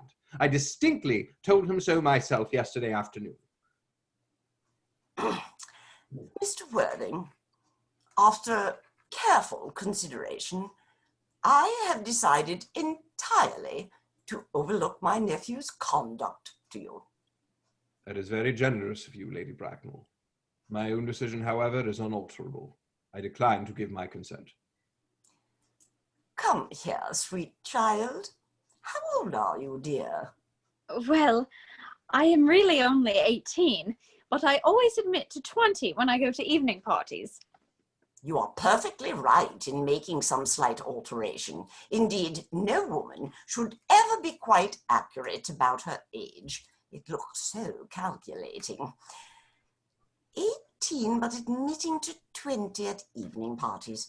Well, It will not be long before you are of age and free from the restraints of tutelage. So I don't think your guardian's consent is, after all, a matter of any importance. Pray excuse me, Lady Bracknell, for interrupting you again, but it is only fair to tell you that according to the terms of her grandfather's will, Miss Cardew does not become legally of age until she is 35. That does not seem to me to be a grave objection. 35 is a very attractive age. London society is full of women of the very highest birth who have, of their own free choice, remained 35 for years. Lady Dumbleton is an instance in point. To my own knowledge, she has been 35 ever since she arrived at the age of 40, which was many years ago now. I see no reason why our dear Cecily should not be even still more attractive at the age you mention than she is at present. There will be a large accumulation of property. Alky, could you wait for me till I was 35? Of course I could, Cecily. You know I could. Yes, I felt it instinctively, but I couldn't wait all that time. I hate waiting even 5 minutes for anybody. It always makes me rather cross. I am not punctual myself, I know, but I do like punctuality in others, and waiting even to be married is quite out of the question. What is to be done, Cecily? I don't know, Mr. Moncrieff. My dear Mr. Worthing, as Miss Cardew states positively that she cannot wait till she is 35, a remark which I am bound to say seems to me to show a somewhat impatient nature. I would beg of you to reconsider your decision. But my dear Lady Bracknell, the matter is entirely in your own hands. The moment you consent to my marriage with Gwendolen, I will most gladly allow your nephew to form an alliance with my ward. You must be quite aware that what you propose is out of the question. Then a passionate celibacy is all that any of us can look forward to. That is not the destiny I propose for Gwendolen. Algernon, of course, can choose for himself. Come, dear, we have already missed 5, if not 6 trains. To miss any more might expose us to comment on the platform. Enter Dr. Chasuble. Everything is quite ready for the christenings. The christening, sir? Is that not somewhat premature? Well, both these gentlemen have expressed the desire for immediate baptism. At their age? The idea is grotesque and irreligious. Algernon, I forbid you to be baptized. I will not hear of such excesses. Lord Bracknell would be highly displeased if he were to learn that this is the way in which you waste your time and money. Am I to understand, then, that there are to be no christenings at all this afternoon? I don't think that as things are now, it would be of much practical value to either of us, Dr. Chasuble. Oh, I am grieved to hear such sentiments from you, Mr. Worthing.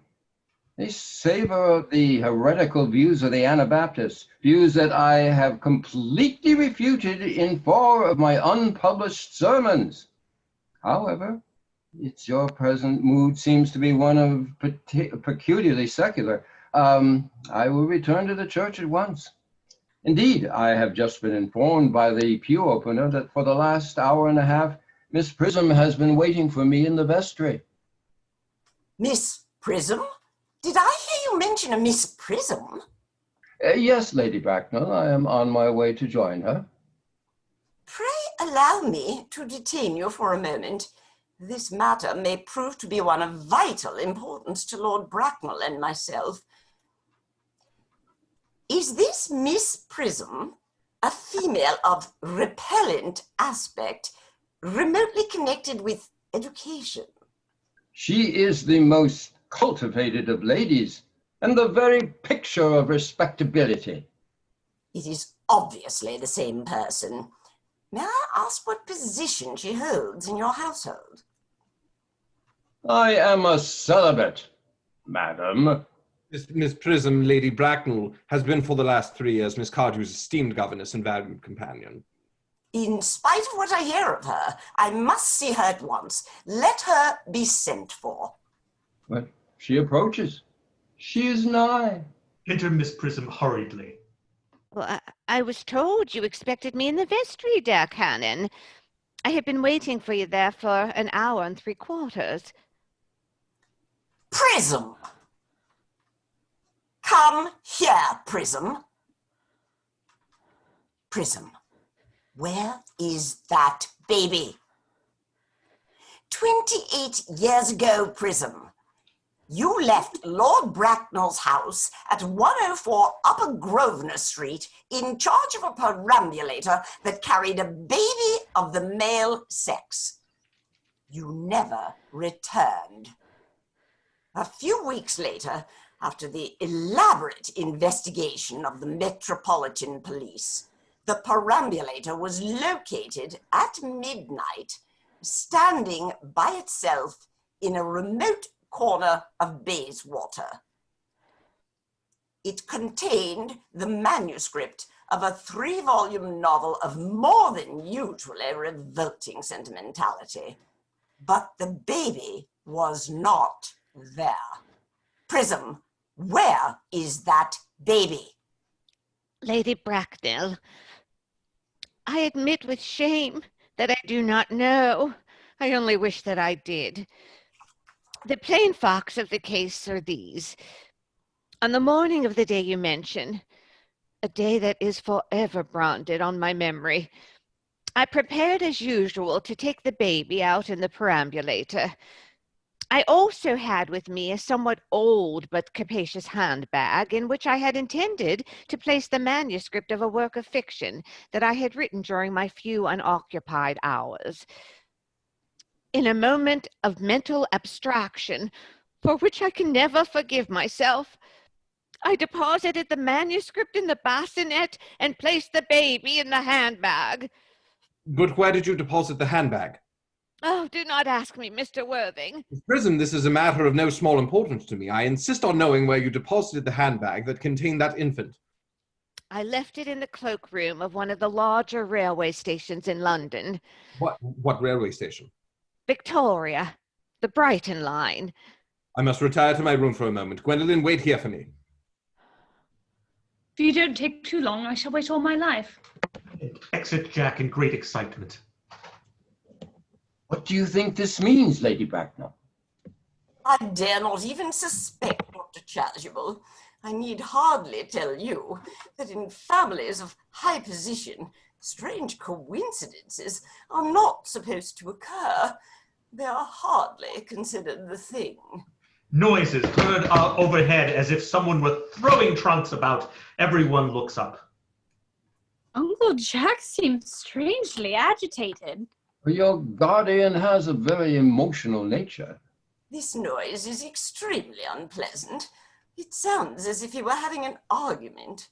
I dislike arguments of any kind. They are always vulgar and often convincing.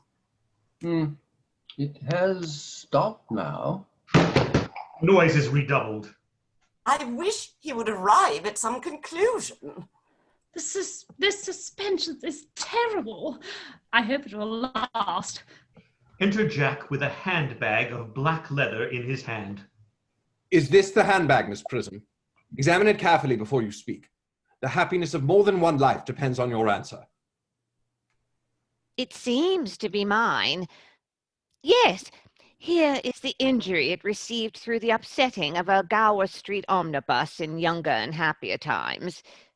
Here is the stain on the lining caused by the explosion of a temperance beverage, an incident that occurred at Leamington.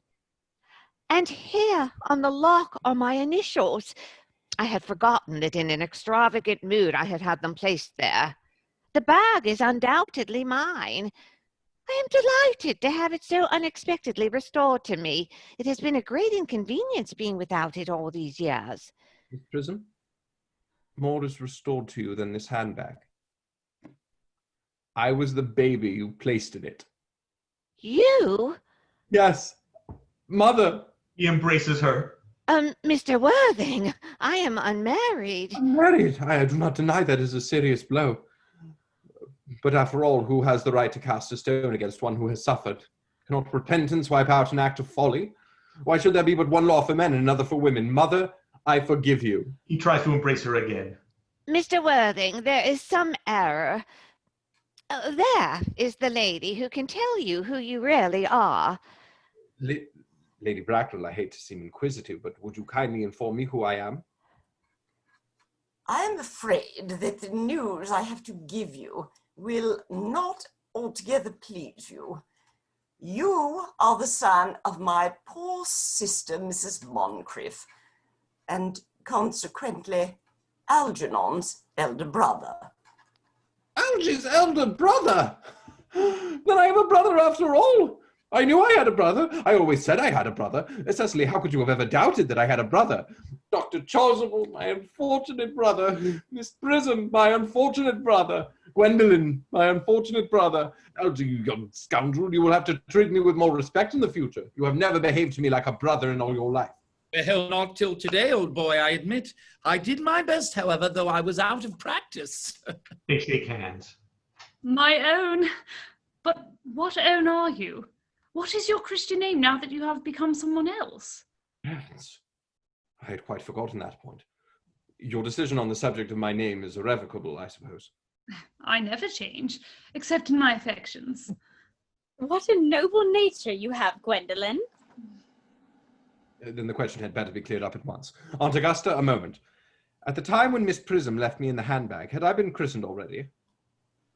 Every luxury that money could buy, including christening, had been lavished on you by your fond and doting parents. Then I was christened. That is settled. Now, what name was I given? Let me know the worst. Being the eldest son, you were naturally christened after your father. Yes, but what was my father's Christian name? I cannot at the present moment recall what the general's Christian name was, but I have no doubt that he had one. He was eccentric, I admit, but only in later years, and that was the result of the Indian climate and marriage and indigestion and things of that kind. Algy, can't you recollect what our father's Christian name was? Dear boy, we were never even on speaking terms. He died before I was a year old. His name would appear in the army list of the period, I suppose, Aunt Augusta. The general was essentially a man of peace, except in his domestic life, but I have no doubt his name would appear in any military directory. The army list of the last 40 years are here. These delightful records should have been my constant study. He rushes to the bookcase and tears the books out. Generals. Malum, Buchsbaum, Magley, ghastly names they have. Markby, Migsby, Mobbs, Moncrieff. Lieutenant, 1840. Captain, Lieutenant Colonel, Colonel, General 1869, Christian names, Ernest John. I always told you, Gwendolen. My name was Ernest, didn't I? Well, it is Ernest after all. I mean, it naturally is Ernest. Yes, I remember now that the general was called Ernest. I knew I had some particular reason for disliking that name. Ernest! My own Ernest! I felt from the first that you could have no other name. It is a terrible thing for a man to find out suddenly that all his life he has been speaking nothing but the truth. Can you forgive me? I can, for I feel sure that you are going to change. My own one. Letitia! Drick, at last. Cecily, at last. Gwendolen, at last. My nephew, you seem to be displaying signs of triviality. On the contrary, Aunt Augusta, I have now realized for the first time in my life the vital importance of being earnest. Tableau, end of play.